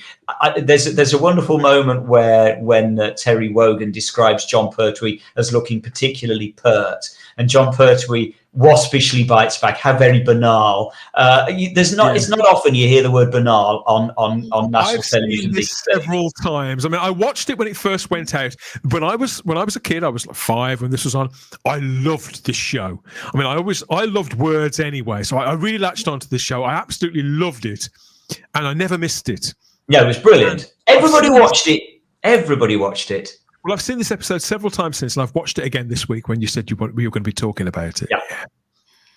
It's a cracking episode. There's Terry Wogan, of course, the great late Terry Wogan, and of course the silly music, the silly blankety blank song everybody knew, and the even sillier mic that you can see there, which John Pertwee rather wonderfully describes as a licorice lollipop at one point. And of course the blankety blank checkbook and pen, which can you imagine, Dan, those originals would be worth a fortune now on eBay, an original blankety blank checkbook and pen, but they were so ridiculed back in the day, weren't they? Everybody made fun of the prizes on this show. It was cheaper than Bullseye, and that's saying something. But Beryl Reid, as I say, dear God bless Beryl Reid. Wow, how we miss those kind of eccentric characters. She's brilliant value. She's at one point she spells Kermit wrong. She talks about shiny bald pate. She talks about her knickers and a 6-inch square of damp blotting paper for no apparently good reason. I mean, she's just golden value. Very strange and always worth a watch. I'm delighted when these turn up on YouTube and places like that. John Pertwee, for anybody, if you do manage to get to watch this one, it's a good one because John Pertwee does 3 or 4 different accents. Of course, he was very famous for. He does an Irish accent. He rather troublingly in today's world does a Jewish accent as well. No doubt he would have been struck off television for doing this today. You got away with it in '79. It was acceptable back in those days, and nobody seemed offended. But it's fun watching it, and this is just a cracking episode. It's just fun. If you can find it again, I don't know whether it's out there on YouTube, but it's a cracking episode if you get chance. My favourite moment from this, the bit that I latch onto, Simon, is when John Pertwee actually brings up Doctor Who, doesn't he? So he does. He gives Doctor Who as well. The question is that if Rip Van Winkle had woken up from 20 years of sleep, what would he would find blank still on the television. And of course, John Pertwee, you just punch the air when he says Doctor Who is still on television. And of course it still is. Brilliant. John knew his stuff. Because he said, he says at one point, Charlotte, because it hasn't been the same since. Do you think that a slight dig at Tom Baker, do you think, Charlotte? Or maybe, I'm just saying, this is a bit weird timing, because literally this week, I saw his son, Sean Pertwee, in Silent Witness. And it was so funny, because I couldn't see his face. And I was like, oh, I know that voice. And then he turned, I was like, oh, it's Sean. And then here we are talking about his dad, John Pertwee. Yeah. I thought you were going to say you saw Sean Pertwee in the supermarket then. No. Buying his olives. I'm trying to think how old Sean would have been. Sean would have been born in 1979. He would have been about 10 or 11, something like that. About 10 years old, yeah. In 79. But this, as I say, it was a great show. Everybody watched Blankety Blank, and the questions they were great fun. It's good fun. It's a good fun show. There's lots of them out there on YouTube. I don't know whether this episode is on YouTube. And John Pertwee came back. He came back again several years later when Les Dawson was the presenter then, and he was back on them. TV magic, a format that's endured. Indeed. And so I think we're going to go into a break now, aren't we, Dan? And this is where I said you are going to need your pad and your paper, because I am going to give you all a blankety blank for you to do while we're in the break, and we want everybody in the chats to get involved in this as well. the guys and girls in the panel, we're going to want you to write it down in true Blankety Blank style on your paper, and we'll get them brought up at the after the break. And anybody in the chat, we want you to give your answers as well. Okay, here we go. Right. Well, yeah. Again, Simon, thank you for putting the diary together. Yeah. You're welcome. Brilliant and lovely to get these little bits of trivia that are sort of in the margins of Doctor Who too. So really Very do much appreciate so. it. Don't get it on any other podcast, do you, Dan? Never in a million years. Never in.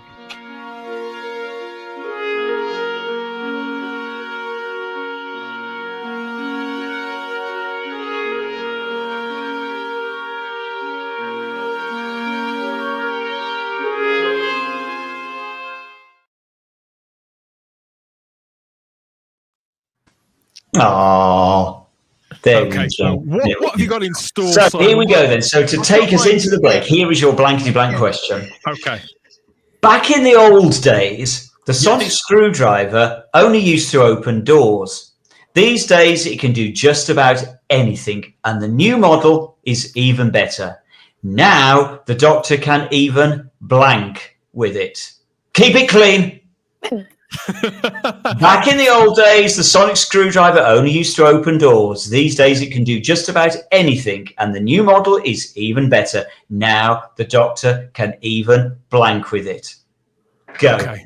Okay, I'll give it our best shot. Okay, so whilst we're wrestling that one, we've a spoonful of the warm and the tingly with the Type 40 Live ad break, everybody. This time it's all the work of one prolific actor and voiceover artist with a special place in the Doctor Who family. But how many of these golden moments did you know were delivered by this same golden voice? I'm going to go and have a think about this Blankety Blank ponderer from Simon Horton. You enjoy the adverts. We'll see you back here in a couple of minutes.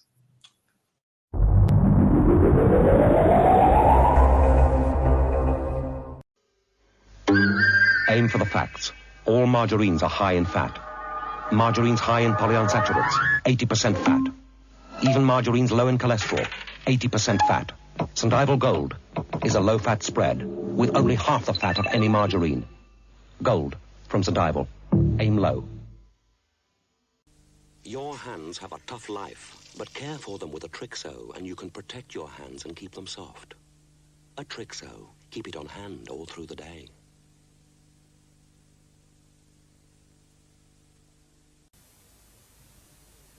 When it's sheer power you want in the garden, reach for the Black & Decker Command Feed Strimmer. More versatile than conventional garden tools. More powerful than any similar tool. Only the Command Feed Strimmer has this power. Only Black & Decker make the strimmer.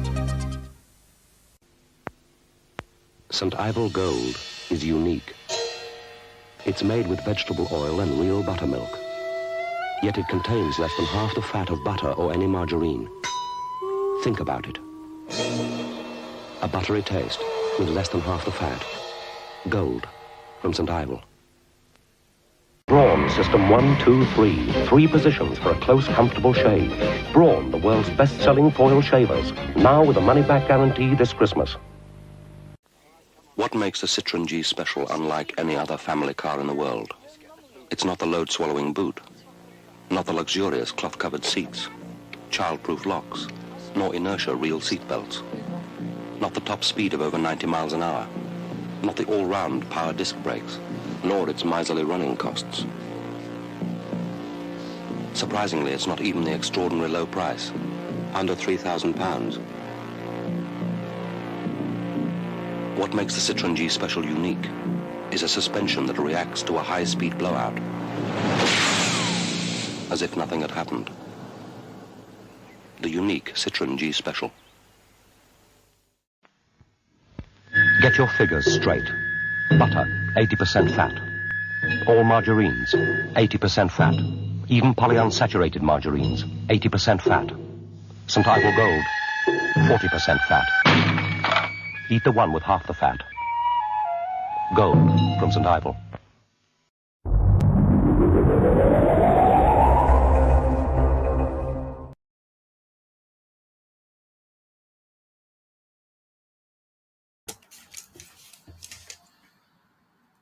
Hello, yes, we're back. This is Type 40 Live, where we cover all things Doctor Who, the world's longest-running, best-loved sci-fi and fantasy TV series, both on and off your screen.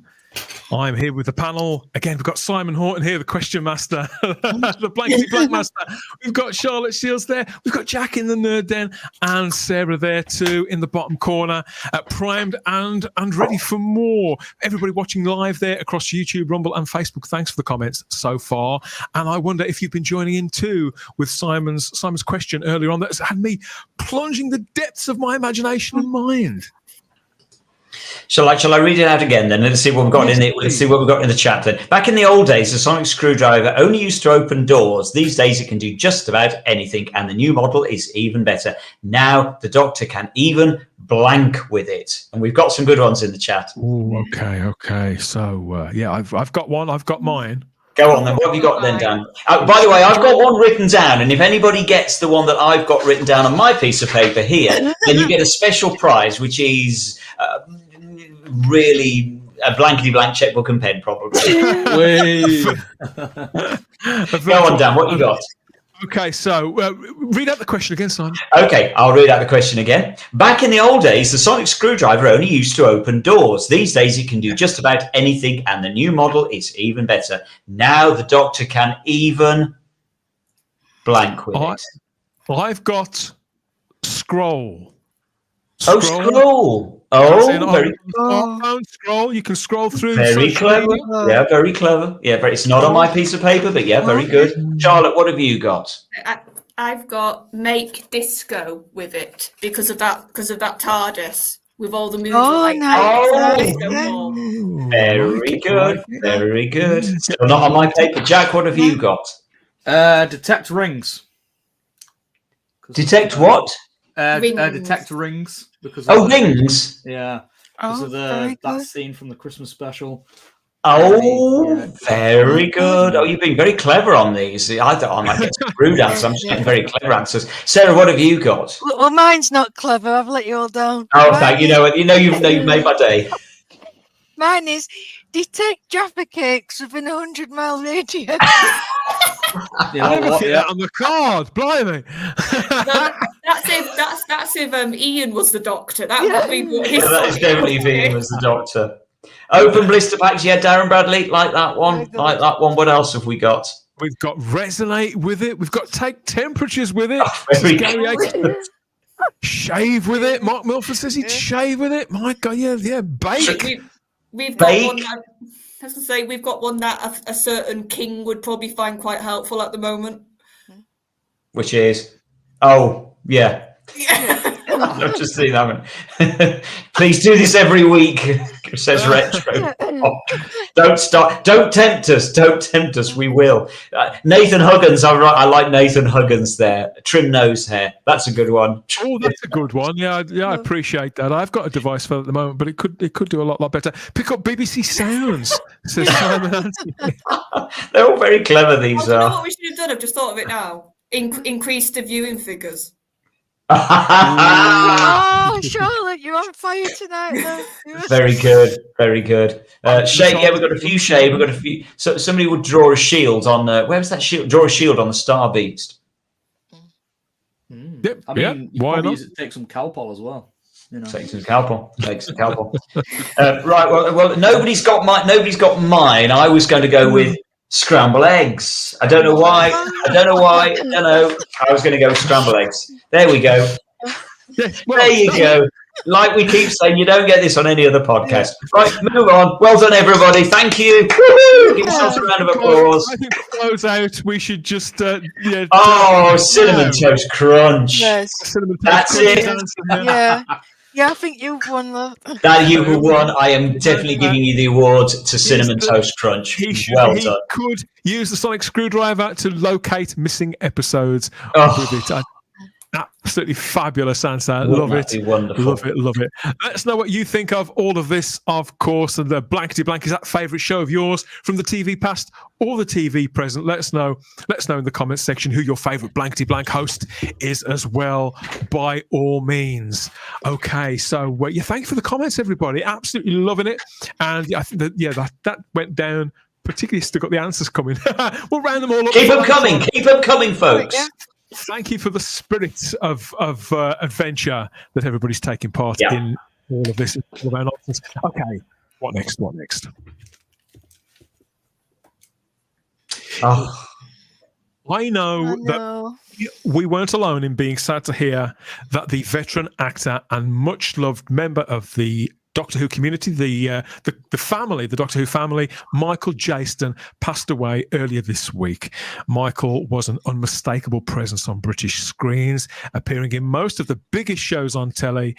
Unforgettable characters brought to life by this superb actor, whether it was drama, comedy, or fantasy, as was the case during his entire season on Doctor Who in 1986 there, playing the Valeyard Simon. And it was an unforgettable performance at a time where the series was on a bit of a precipice itself. So he hadn't joined it at the best of times. But Michael was a class act, wasn't he? And he absolutely brought that to Doctor Who, that gravitas that you talk about quite a lot. Yeah, absolutely. No, gravitas is the word, isn't it? And that series particularly needed it because it was on shaky ground. It needed, and it's interesting, Dan, that you brought up there the gold adverts, because that's where everybody knew him from. The voice of those gold survival gold adverts. He was so well known from that. So well known. Michael's life was long, well lived. I think that's when you think about actors and actresses, personalities when they pass away, it's important to remember that. And I'm thinking back now just on the small time that we spent with him, Simon. He was clearly very proud of it all. And I got the impression that he came away from even the smallest of those jobs with a fabulous story to tell. I've been thinking of Michael all week, and his friends and colleagues, of course, his family.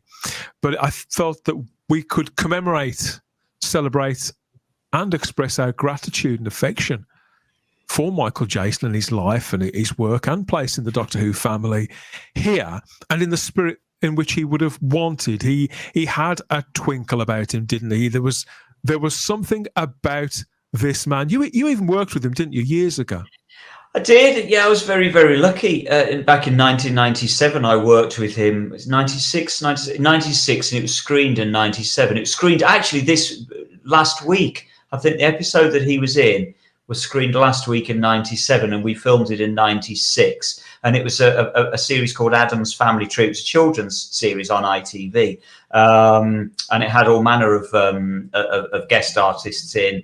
Troy was in it the 1 week. So there were sort of, minor celebrities of the day. And Michael Jayston was one of them. And I filmed with him for a week. I was but a lowly third assistant director at the time. It was actually my very first paid job in television as a third assistant director, which is to a large extent sort of a runner.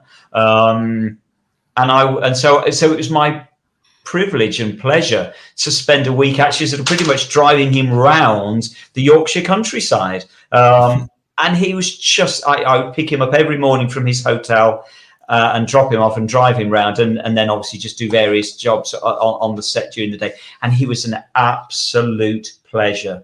And one of the things that I never told him that I finally managed to tell him last September when we met him again at Hooverville, which was only that was the first time I'd met him since filming Adam's Family Tree. I was never brave enough to tell him when I was filming with him that I loved him as the Valeyard. I just thought it's not professional. It's my first job in television. You don't start asking for autographs and start drooling over your cast members. But it was tempting because it was the fact that he was just so charming and so lovely. And I remember just having sort of mad conversations with him in the car because he was one of a kind, as Sarah, you will testify from having met him last September. Well, yeah. Oh, he's such a charmer. He just bristling with charisma, like you were saying, the twinkle in his eye, wicked sense of humour, and you just couldn't help but just love this man, and he was so open, and he acted like he'd known you all your life, you know, like when he got his arms around you too. He got his arms around me and Shah, and he would just, you know, because not everybody's approachable.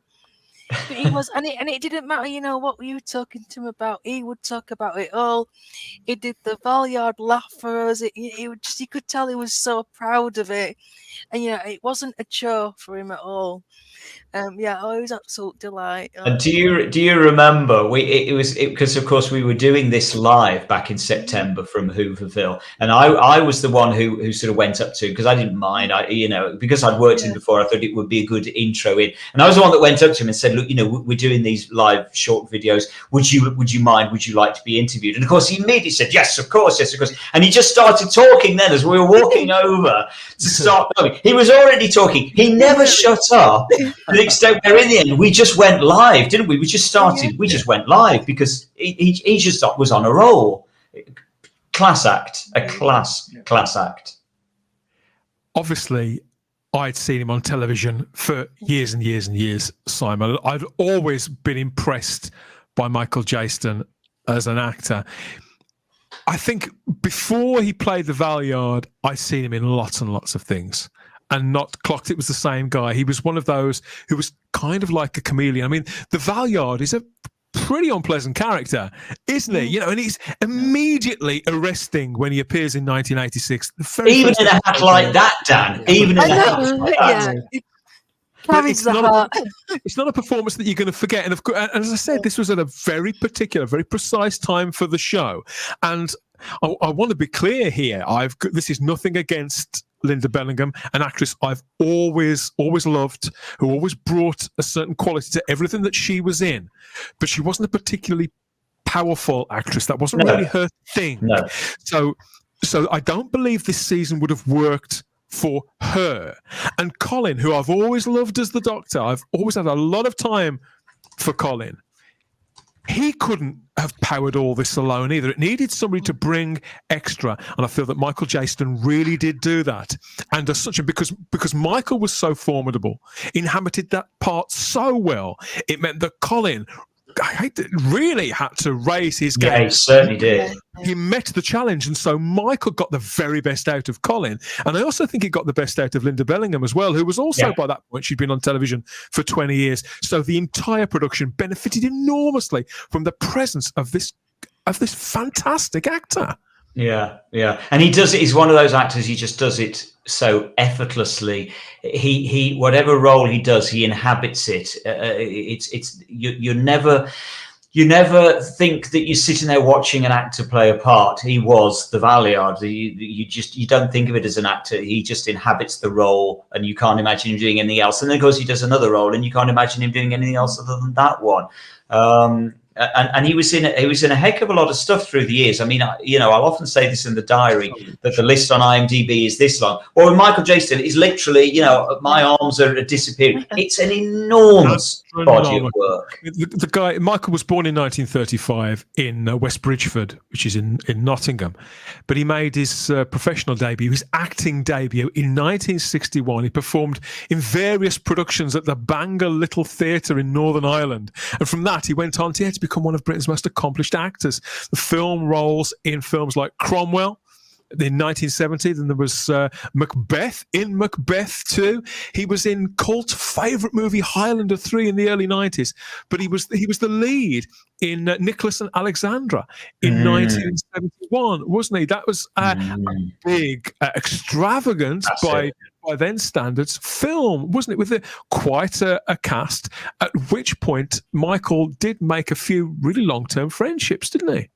Yeah, absolutely. And Harry Palmer mentions the chat that remember watching Nicholas Alexandra. It's an incredible, and George Smiley, the George Smiley series, Harry also mentioned. In fact, lots of people in the chat are saying about this. But his performance in Nicholas and Alexandra is, utterly breathtaking. And of course, there is the great Tom Baker playing Rasputin in this one. That's where Tom appears for the first time. And apparently, it was a lifelong friendship that they established. At this point, in 1971, at a point where Tom, as we talked about last week, said was still a jobbing actor, still going from job to job to job, and yet they bonded on this film. They bonded, and I think I'm right in saying, I'm sure I remember seeing an interview or something with Tom at some point where he said that he learned so much from Michael Jayston, because, as you say, at that point Tom was very much a jobbing actor. And just sort of finding his feet at that point, wasn't he? And there they are. Look at that! Isn't that lovely? Isn't that lovely? But the list of Michael's TV credits is absolutely huge, Jack. He was in all three of the big soaps, so EastEnders, Coronation Street, and Emmerdale. He worked with David Jason on three of his biggest hits, so Only Fools and Horses, Darling Buds of May, and A Bit of Ado. He was in all of those. He was in stuff like UFO, Callan, Tales of the Unexpected, The Bill, Foyle's War, Holby, all that stuff. And Stephen Moffat's breakout series Press Gang too, in the late 90s, where he played a kind of doctor-ish part. But how aware are you of Michael Jayston? Have you seen Trial of a Time Lord? And do you know his face? How well do you know of Michael? I do remember seeing him in Only Fools and Horses, and obviously Trial of a Time Lord. Apart from that, though, I can't recall seeing him in anything else. But honestly, like all the projects that you've just listed there, he clearly loved his job. He really did, and it's that type of actor that isn't really around these days, Correct. Because like you hear it a lot, people are get picky, and they only want to work if they're getting paid large sums of money. And it just seems like Michael just wanted to basically just throw himself into whatever. He just wanted to work.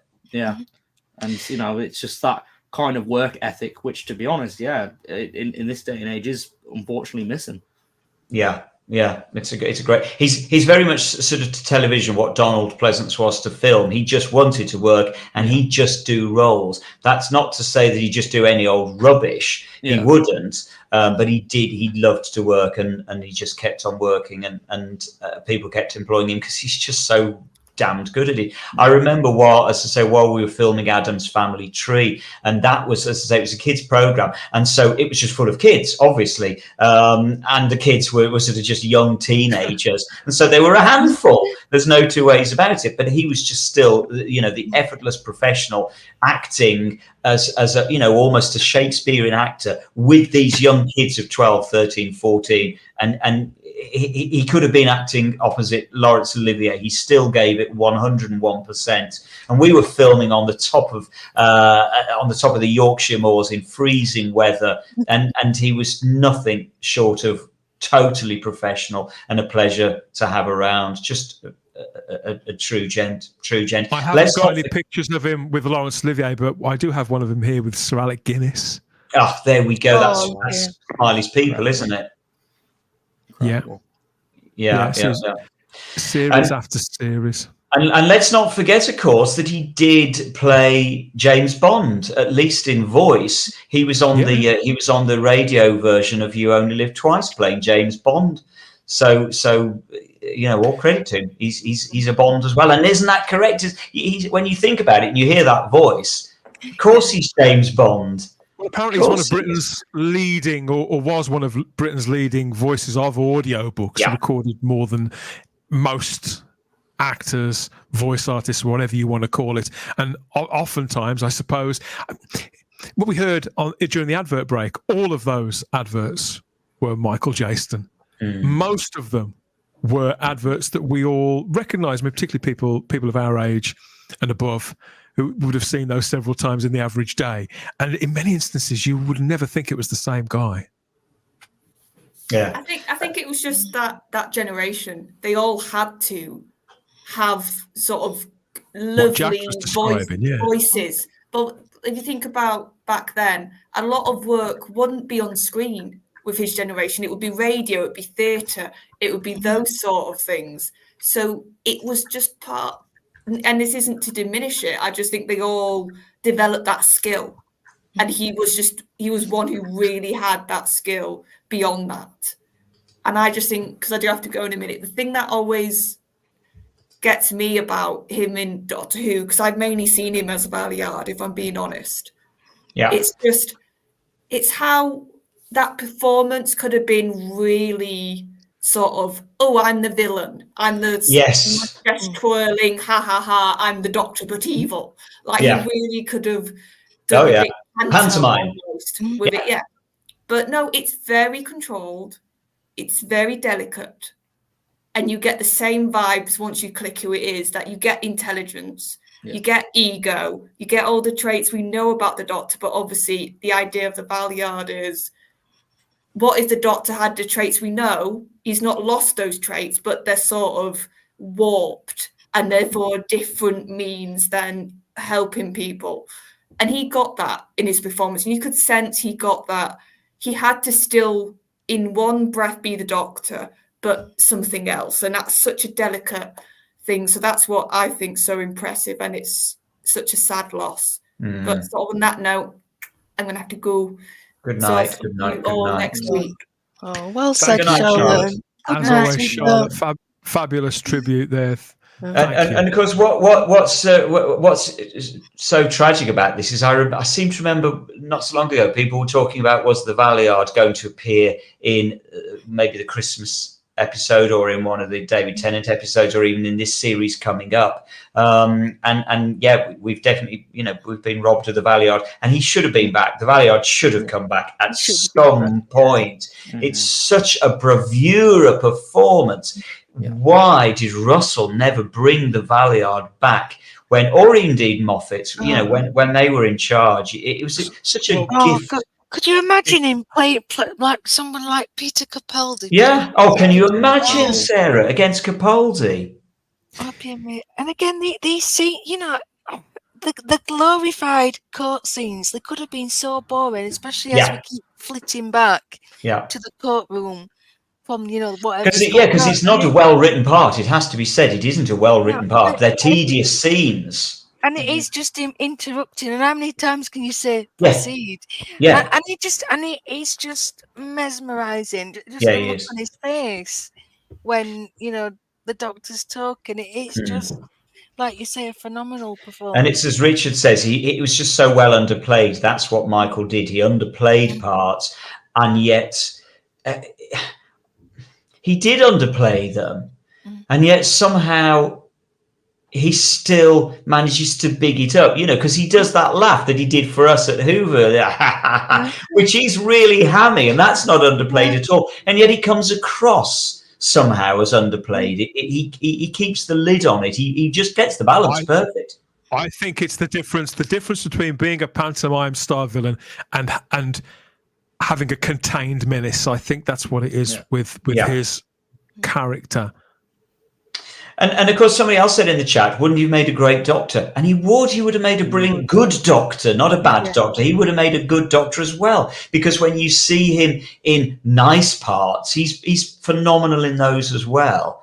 And he would have been brilliant as the Doctor. It's 38 years this year since the season 23, which Michael appeared all the way through. So Michael, he was on this series for the entire season. So he was in as many stories as some companions. So he was a regular cast member of the show for that entire year. But 38 years, and yet you're quite right. There's still been an appetite for this character to return. Yeah, and people still talk about it now, don't they, Dan? Yeah. Yeah, people talk about the Rani as well, but that's more of a kind of thing because, we'd like another Time Lord. Wouldn't it be fun if, and because she's a woman. But this is far more precise than the appetite for a character like the Rani or a monster. This, because the Valeyard is Michael Jayston, and Michael Jayston is the Valeyard. And he knew that. I think he knew that. And we talked, and we've spoken to Ken Deep about this, and to Steve Hatcher from the Whovers, how Michael would talk, I am one of the Doctors, I played the Doctor, I did, and he would insist that he was and is one of the Doctors, and who are we to argue? He's it still annoys me. He's just as relevant as the John Hurt Doctor, and yet he doesn't get included on the roll call of Doctors. But he's just as and the Joe Martin Doctor, just as relevant, but doesn't get included for some reason. doesn't matter what you call him. It's still the same character. Yeah, because the War Doctor, he doesn't call himself the Doctor, does he? And neither did the Valeyard. Yeah. But it's the same character. No, of course, by the time he disappears, he's spoilers, everybody, for the 38-year-old story. He has adopted the personality of the Keeper of the Matrix. And that was the last time we properly saw the Valeyard. Heaven knows what happened afterwards in the centuries or the millennia, where he had the Matrix as his plaything, Jack. But it's one of those things, because when Big Finish first started, for example, they completely vetoed the character of the Valeyard ever appearing again, simply because there was a case of probably every writer would have probably wanted to have dealt with him. Yeah. But the fact that was left hanging in the air, and sort of still is, because that chapter of Doctor Who kind of faded to black then, and when it reappeared, it was with a new Doctor, and at an indetermined period of time later, has added to the romance of it, and has added to the majesty of Michael Jayston as the Valeyard. Yeah, yeah, certainly. And it really is a shame that the modern writers didn't do anything with that character. And it kind of ties into what we were saying earlier about the collection box set short films. Like these actors unfortunately aren't going to be around forever. And there is a lot of love for that era of Doctor Who, because if we didn't have that era, and I know the Trial of the Time Lord aired during a time where Doctor Who wasn't doing too well behind the scenes and on TV, but it was still loved. And if we didn't have that, we wouldn't have the show today. Spot on. Yeah, I agree. Yeah, it's it's a shame, because I first discovered the character, and this was back in the late 2000s. Was it when the Metacrisis Doctor ended up being a thing? The first time David decided to split himself. And I remember there was this web forum that speculated that the Metacrisis Doctor was going to return, but aged up significantly, and obviously that would be Michael Jayston playing and that would have been Valeyard. And I would have loved to have seen that. I really would have loved. We all would have done. Because I remember that, Jack. Yeah. Because the character of Valeyard, Sarah, he's supposed to be somewhere between the 12th and 13th and final incarnations of the Doctor. Which I love that. I love the description. A massing up of every sort of bad thought that the Doctor had ever had, has sort of congealed and formed an incarnation all of his own. And so when, through the natural lifespan of the show, when it got to that point in the character's history, there's a lot of appetite again for the Valeyard, for this to be revisited. But in some ways, I'm between the two poles there, where I think that they probably were wise not to revisit it. I like that it sort of hangs there in 86, and partly because I find it unimaginable without Michael Jayston. Yeah. Well, I think whatever they could come up with, it probably wouldn't live up to most people's expectations. We'd get some kind of I just don't think it would be as good, and it would. I think it probably is best that it's left to our own imagination. And who else could hold the torch to him? Really, I can't imagine. No, nobody. I pray they never do the Valeyard now. Nobody should do the Valeyard now. The character should be left to rest in peace now, undoubtedly. Both before and after his time in Doctor Who, Michael worked with them all. We've just been looking at pictures of him working alongside people like Topple and Mia Farrow, Alec Guinness, Susan Jameson, so many international actors of great renown. And yet, Simon, when we spoke to him, we asked him a little about his broader career, and he didn't sort of go to those places. He didn't sort of puff himself up and start going, when I said to so-and-so and they said to me.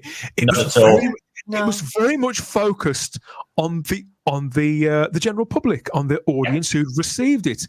And he seemed to have enjoyed the feedback, the response from the people who'd watched him in these parts. And so he was very proud to have been in absolutely anything and everything. He just seemed like a man who'd had a bloody good time doing what he was passionate about. Yes, and he was clearly very proud to be talking to us, and to be. He obviously liked the fact that we appreciated his work, but it wasn't in an egotistical way at all. It was just he's one of the that sort of 10-15 minutes that we spent with him proved he's just one of the most bursting with life people that you can possibly imagine, because he was literally just like a firework just going off. He was unstoppable for that sort of 15 minutes. He was unstoppable. He was just like he was like a steam train, wasn't he? Just powering away with just story after story and interesting things you wanted. He was one of those people you just wanted to sit down and have a pint with. You know what I mean? And you just knew you'd have a brilliant night just chatting to him. And he was a true raconteur. You can see him in action. He's absolutely when he realised who you were and recognised you and remembered the job you'd worked on together. Then the stories came out, and he was talking from a professional point, speaking very candidly, wasn't he, about people in the profession? But it was very kind of, I won't say he was gossiping, but he was speaking through experience, and he wasn't judgmental. No, not at all, Jack. But he was just very, very interesting and captivating to hear him talk on these matters.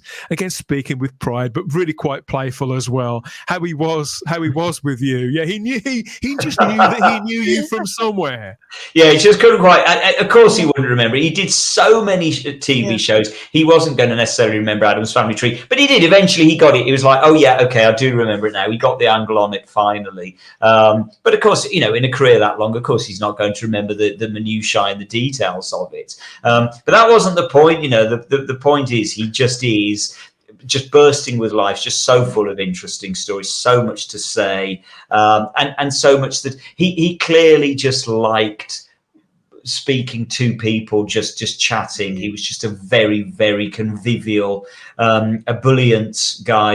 Yet again, we're losing these people, these great actors with such good characters. We're losing them, and it's a shame, because there's none out there like them to replace them. Now we just get dull. As you would imagine, we've got some tributes here from Doctor Who cast members and colleagues, including Colin Baker, who said, "My dear friend Michael Jayston has left us today. I am absolutely devastated. He was warm, witty, clever, naughty, and a very fine actor and a wonderful man. My thoughts and love go to his wife and daughter. Heartbroken. Goodbye, my friend." Oh, and he incredibly moving. He was very naughty. Colin's quite right. That's the perfect word for him. He was very naughty, and that's what made him so adorable and such a beautiful person. From Bonnie Langford here. She said, just over a week ago, I was with this wonderful man. We laughed about all the joy and jokes we'd shared on Doctor Who. So sad he's gone. So glad he was here. I'm so sad, because I was meant to go to that event, but I was ill. Oh, Jack. And that would have been my first time meeting him. Jack. Oh, that's heartbreaking. Yeah. We've got another one. We've got another tribute here too. This is from Nicola Bryant, who's quite active on social media. She speaks quite candidly there, quite personally, and she said, "I just got the message to say the incredible Michael Jayston has left us. He was an absolute gentleman with the biggest twinkle in the business, an extraordinary raconteur, and one of the loveliest men I've ever met. No more long lunches. My thoughts are with his lovely wife." Mm-hmm. Everybody says the same thing. And so it proves the point. Everybody says the same thing about him. It wasn't a fluke at all, was it? And when we put that video out and the various other things we've spoken about him, the feedback we got was very much a show of hands. People going, "Yeah, me too, yeah." It was the same with me. So this man did sort of spread a bit of joy wherever he went. Really, it would seem that way.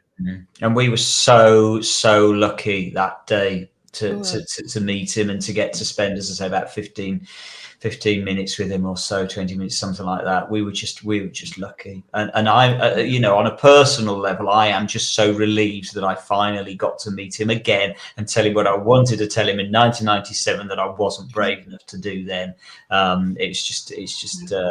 It was one of those things that was 100% on my bucket list, was to meet him again. And yeah. Oh, lovely. One thing I'd add to that, Simon, as well, is after we'd done talking to him, we carried on with the rest of the day. He didn't forget us.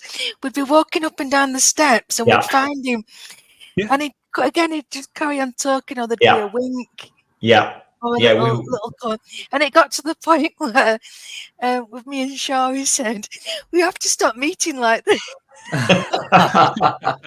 He was a naughty boy. He was very naughty. He did have. He's right about saying about a twinkle in his eye. Yeah, he had a cheeky twinkle. He didn't seem to want the day to end. I think he planned on hitting a pub afterwards. But yeah, I think he's probably still there. You know, Dan. That's what I like to think. I think he's still in the pub after Hooverville. That's where he is for me. A very high-profile Doctor Who personality. Hi, Paul, if you're watching. Was giving him a lift home, so he couldn't go to the pub. I think he was a little bit disappointed. A little bit disappointed in that, but he's kind of the star of the day. Maybe the Valeyard was the star of the show during 1986. I don't know. It was certainly an unforgettable performance there from Michael Jayston, and an association with the show, which did last the rest of his life. You could wonder if an actor of his notoriety, his pedigree, his standing would have been frustrated by that, but he wasn't at all. He was very proud to have been in Doctor Who. Very proud indeed. Again, I think it's a lot of it was due to the fact the return from the family, from the rest of us. I don't know. It was speaking to Michael about it and about the family itself, and hearing, because we talk about this stuff on the show all the time, Sarah, the Doctor Who family amongst ourselves.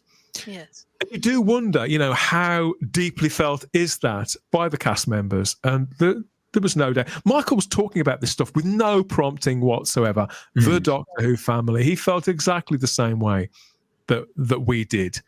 And just looking at the messages here in the live chat, it's a mix between people who were captivated, Jack, by the imagination and the possibilities that a character like the Valeyard could have existed in the first place, alongside people who were just immensely enamoured with this man in particular. So it's a kind of dual fandom that he had, almost, I suppose. The right actor for the right part, says Peter Harrington.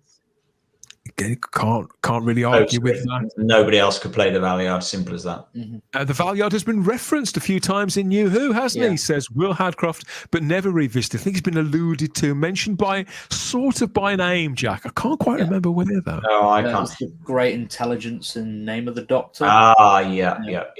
Is that right? Yeah, Julian Raxel says, wasn't he supposed to be between the 12th and 13th incarnations? A return was a missed opportunity.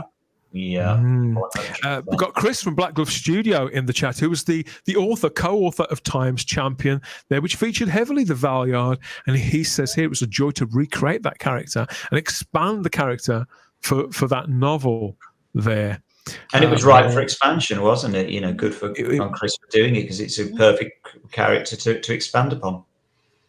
Fly Highland says, thank you for the spoiler warning, Dan. I'm still working my way up to it. Sorry. Oh, no. Yeah. You need to get out there and watch all your old Who, quick.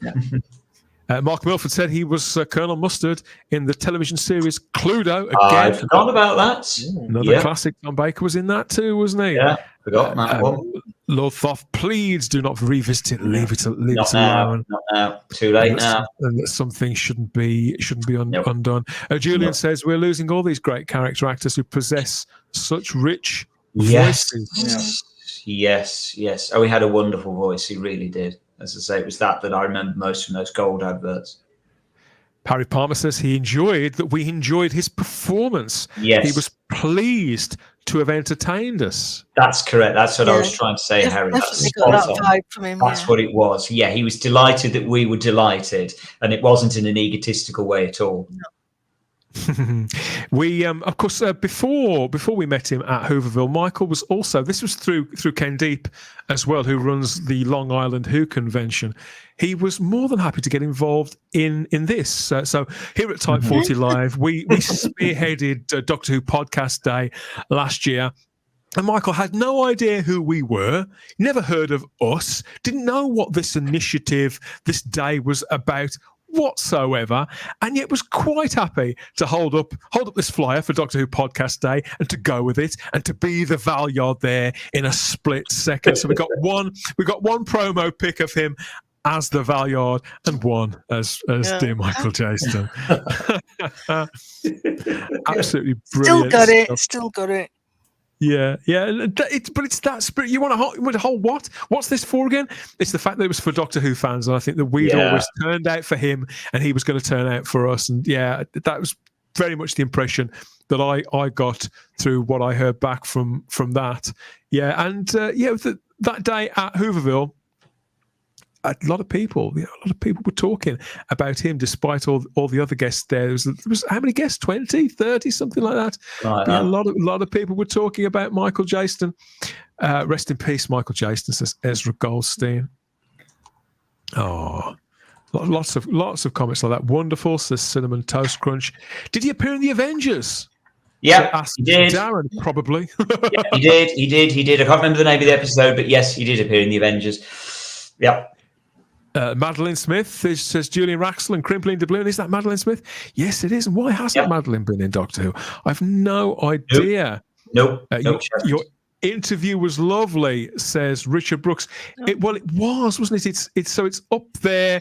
It's up on YouTube, and we'll be republishing it in just the Michael Jayston interview will be up on the channel again this weekend for everybody to watch. You can see exactly. You can hear the laugh again and hear him reminiscing there with Simon and the time that we spent with him. Yeah, it was pretty good. I mean, Shah, she couldn't get enough of him. He couldn't get enough of Shah. And a good time was definitely had by all. We had a brilliant time there in the company of Michael Jayston. I'll never forget it. I doubt that you will either, Sarah. No, I won't. Not for a second. It was just magic. Yeah, he was the hero of our day. There's no two ways about it. He was the highlight of a very, very highlighted full day, but he was the highlight. Yeah, it's another sad loss for Doctor Who. There's no two ways about that. And looking back to his contribution, set into that career that spans 60 years. I think if the best thing you can say about the impact that he had, that nowadays here we are in an age where maybe anyone can be the Doctor, Jack. That's certainly something the BBC are pushing. The idea that you and anybody can be the Doctor. There's 15 of them now on screen, but there's only one Valeyard, and he was Michael Jayston. Yeah, good point. Well, it's more of a specific role of the Doctor because we've never had a really true evil version of the Doctor, and you've obviously got to have a certain acting ability to really pull off something that still feels like the Doctor.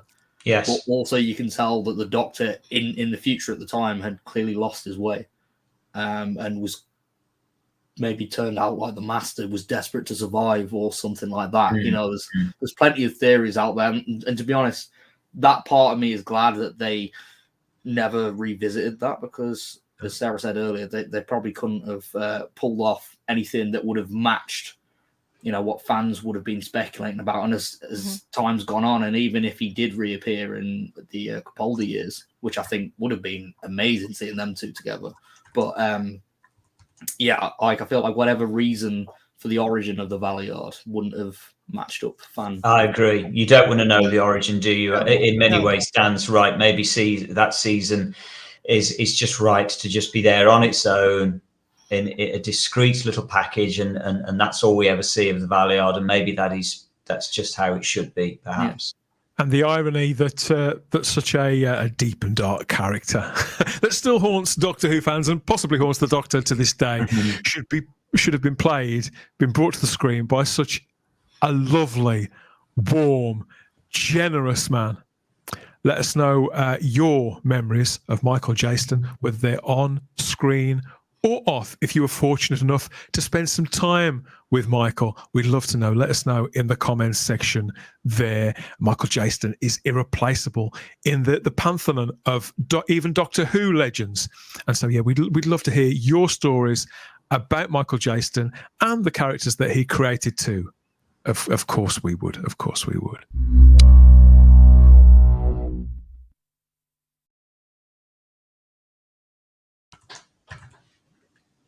Yes, thank you, everybody who's interacted there with your thoughts about the passing of the late Michael Jayston, his contribution towards Doctor Who. We know we've still got lots of memories too of those other fabulous parts in that long career.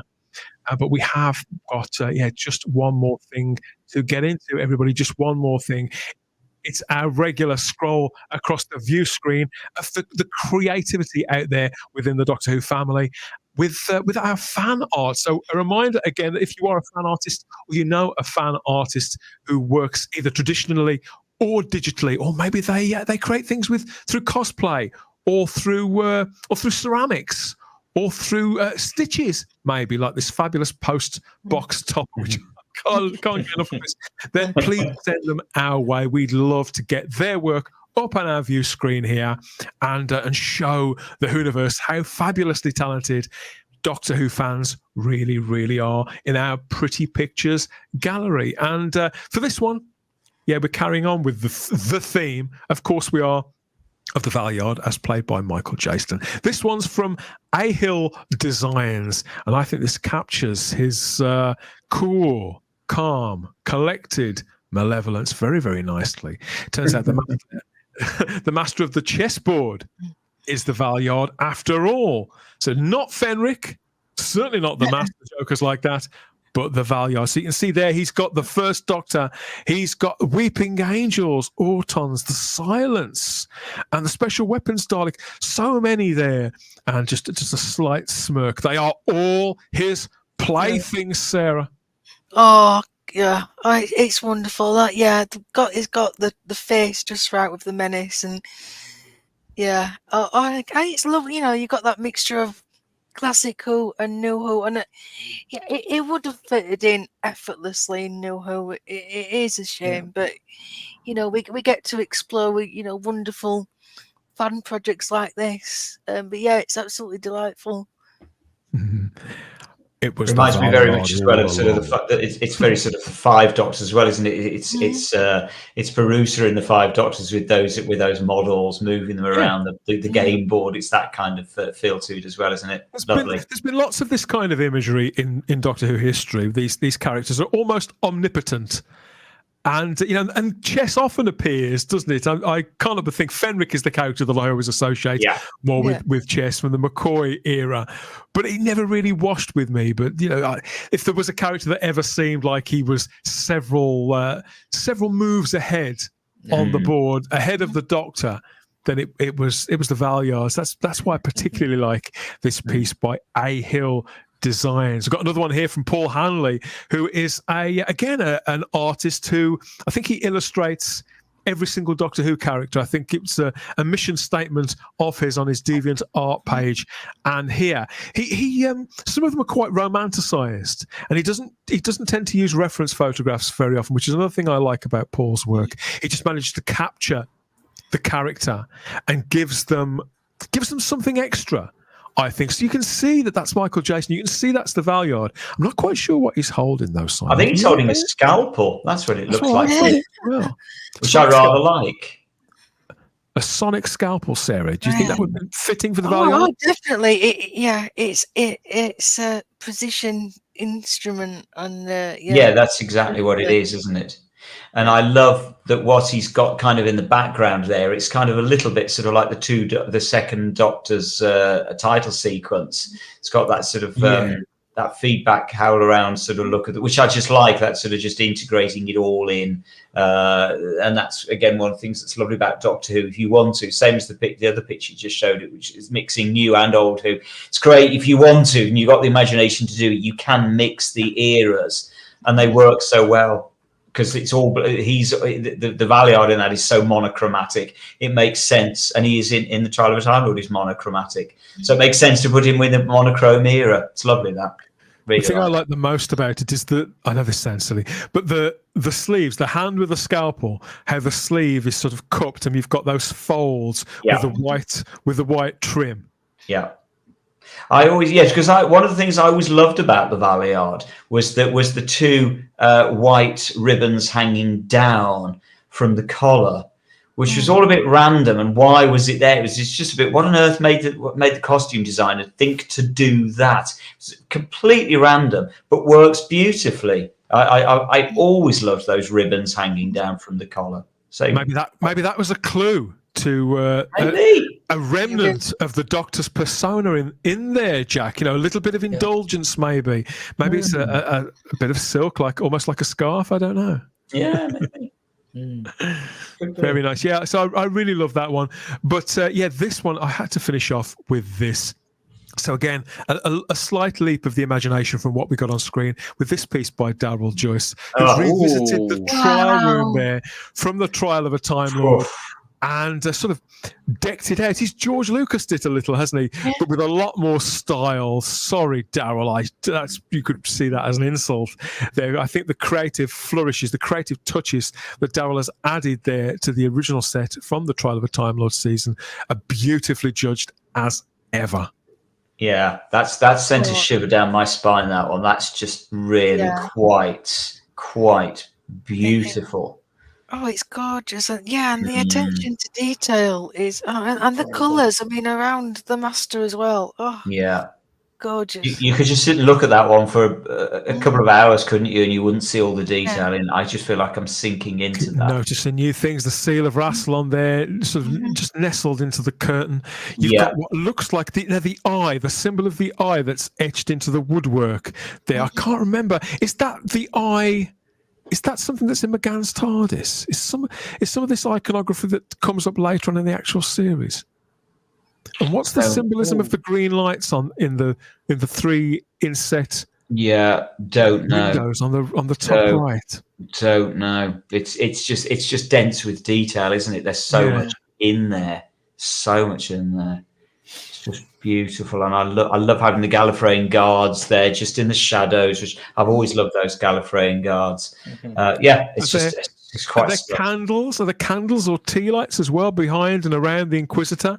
Yeah, you get in the McGann TARDIS. I don't know, but I think this is yet another fabulous piece of work from Darryl. So we have it's very McGannish. Oh, thank you, Sadako24. I'm not going nuts. Will Hadroff says it looks like a real courtroom rather than a studio set. Sarah, what was it mean by that? Yes, it absolutely does. That's exactly the point. That's exactly it. And you look at that and you kind of think, paper, Simon. Yeah, quite right too. I do. And you look at that and say, you kind of think how simple it would have been to make the set so much better on television. It's not that far removed from what we got, but it's actually a million miles better. Darryl was in the live chat earlier on. I'm not sure if he is to receive all the praise here from other members of the chat across YouTube, Rumble, and Facebook. That is very grand, says Will. Darryl, that's amazing, says Richard. It is. It's brilliant, fabulous, says Harry Palmer, and CTC adds that it looks like concept art. It does. Work does. It takes you to another version of the series, Jack. I think whatever's in Darryl's imagination, how he sees it. It really does look like concept art, and it looks bloody fantastic. Clever stuff. I love the Time Lords in the back there as well, just in the shadows in their collars. Excellent work, says Rob Alexander. The artwork is gorgeous, says Heretic. Oh, and here he is.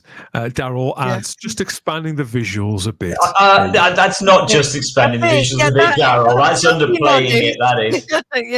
No, it's stunning, love. Absolutely stunning. Fabulous stuff. And the perfect note on which to close out this edition of the show. Just to remind you, if you are a fan artist or you know a fan artist and you think we should get their work up on our radar that explores any corner of the Doctor Who Whoniverse, both on or off screen, then send them our way. Or us their way. I'm not really sure. It doesn't really matter which way, as long as we get in contact somehow, and then we can get their work up on our screen for lots more people to see, and maybe get them on the show as well to talk about it and share their inspiration, their love of Doctor Who too. Of course, that's what brought us all here in the first place. Join us again next time, same time and space, for more free-speaking, big-thinking news, views, nostalgia, discussion, and banter here at Type 40 Live. There's always lots to get stuck into, even if there is another 4.5 months wait, was it? I think 4.5 months until the next season of Doctor Who. We talked about that earlier on in the show. Russell T Davies has made his excuses as to why we're not watching season 1 right here, right now. Let us know what you think of that in the comments section or through our social medias, Instagram and X at Type 40 Doctor Who. We can receive you there too and collect the evidence before delivering our verdict. If you can't wait that long, or if you want to have a deeper conversation, get into the weeds with us in real time. Join us in the Type 40 Facebook group, along with regenerations worth upon regenerations worth of Doctor Who fans, chewing through all those topics, including the sad loss, is it, of the Minisodes for the box sets? Maybe. I'm trying not to be too reactionary. I'm trying not to dive off the deep end about that, Simon. Yeah, let's keep it in perspective. If we go and check in and see what people are saying in the Type 40 Facebook group, I'm sure they'll bring us back down to earth, Jack. That's sometimes what it needs, isn't it? To sort of to touch grass and to spend time with other Doctor Who fans can sometimes calm one down. And let's not forget, even if they do get rid of those little mini-sodes, we'll still have the Blu-ray box sets to look forward to. So it's not all bad. Of course we will. Of course we will. Well, let us know where you stand on all of that in the comments section. Your Blankety Blank memories too. Do you remember watching John Pertwee on the show? He was on twice, wasn't he? And do you watch it now with Bradley Walsh as the host? Who was the best host? Was it Terry? God, I do miss Terry Wogan. I miss Terry. Wogan was what convinced me I didn't need a TV license anymore. Was it Terry? Was it Les Dawson, the great Les Dawson? Was it Lily Savage? Or was it Paul O'Grady? Both of them hosted Blankety Blank. Yes, it did. Or are you firmly a Bradley Walsh fan? You've no idea who any of those people were. Yes, give us your answers there in the comments section, as well as your thoughts too about Resurrection of the Daleks. 40 years old this year. Extraordinary. I need to lie down just thinking. I keep bringing it up. I'm making it worse for myself. I am. Thank you, everyone, says Lord Thoth. Thank you, Lord Thoth, from everyone. Thank you, Lou. Bye from Simon Anthony. A great chat, says Harry Palmer. Thanks for being here, Harry. He did declare, we were expecting his arrival. He declared it there in the Type 40 Facebook group earlier on. More Type 40 Live next time, of course. In the meantime, you can always binge watch some of the earlier shows here on the Type 40 YouTube channel, or indeed over on Rumble. Jack, I want to thank you for plugging the show this week across your channel and social media. But for the people who don't know, where can they find you and get more Jack, a steady stream of Jack into your life with your videos? Where can they find all of that? Well, if that's what you really want, I'm on YouTube as Nerd Den. I cover Doctor Who news. And whilst the news is a little bit dry at the moment, I've started doing other videos, a little bit of trivia and stuff like that, and just talking about Doctor Who in some capacity anyway. We could always talk about Doctor Who forever, couldn't we? Let's be honest. Do you think we'll ever get it out of our systems, Jack? Nope. No. I hope not.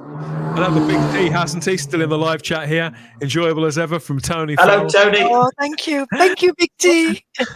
Simon Anthony says, I used to think I was the only one left. Couldn't be further from the truth, Simon. Couldn't be further from the truth.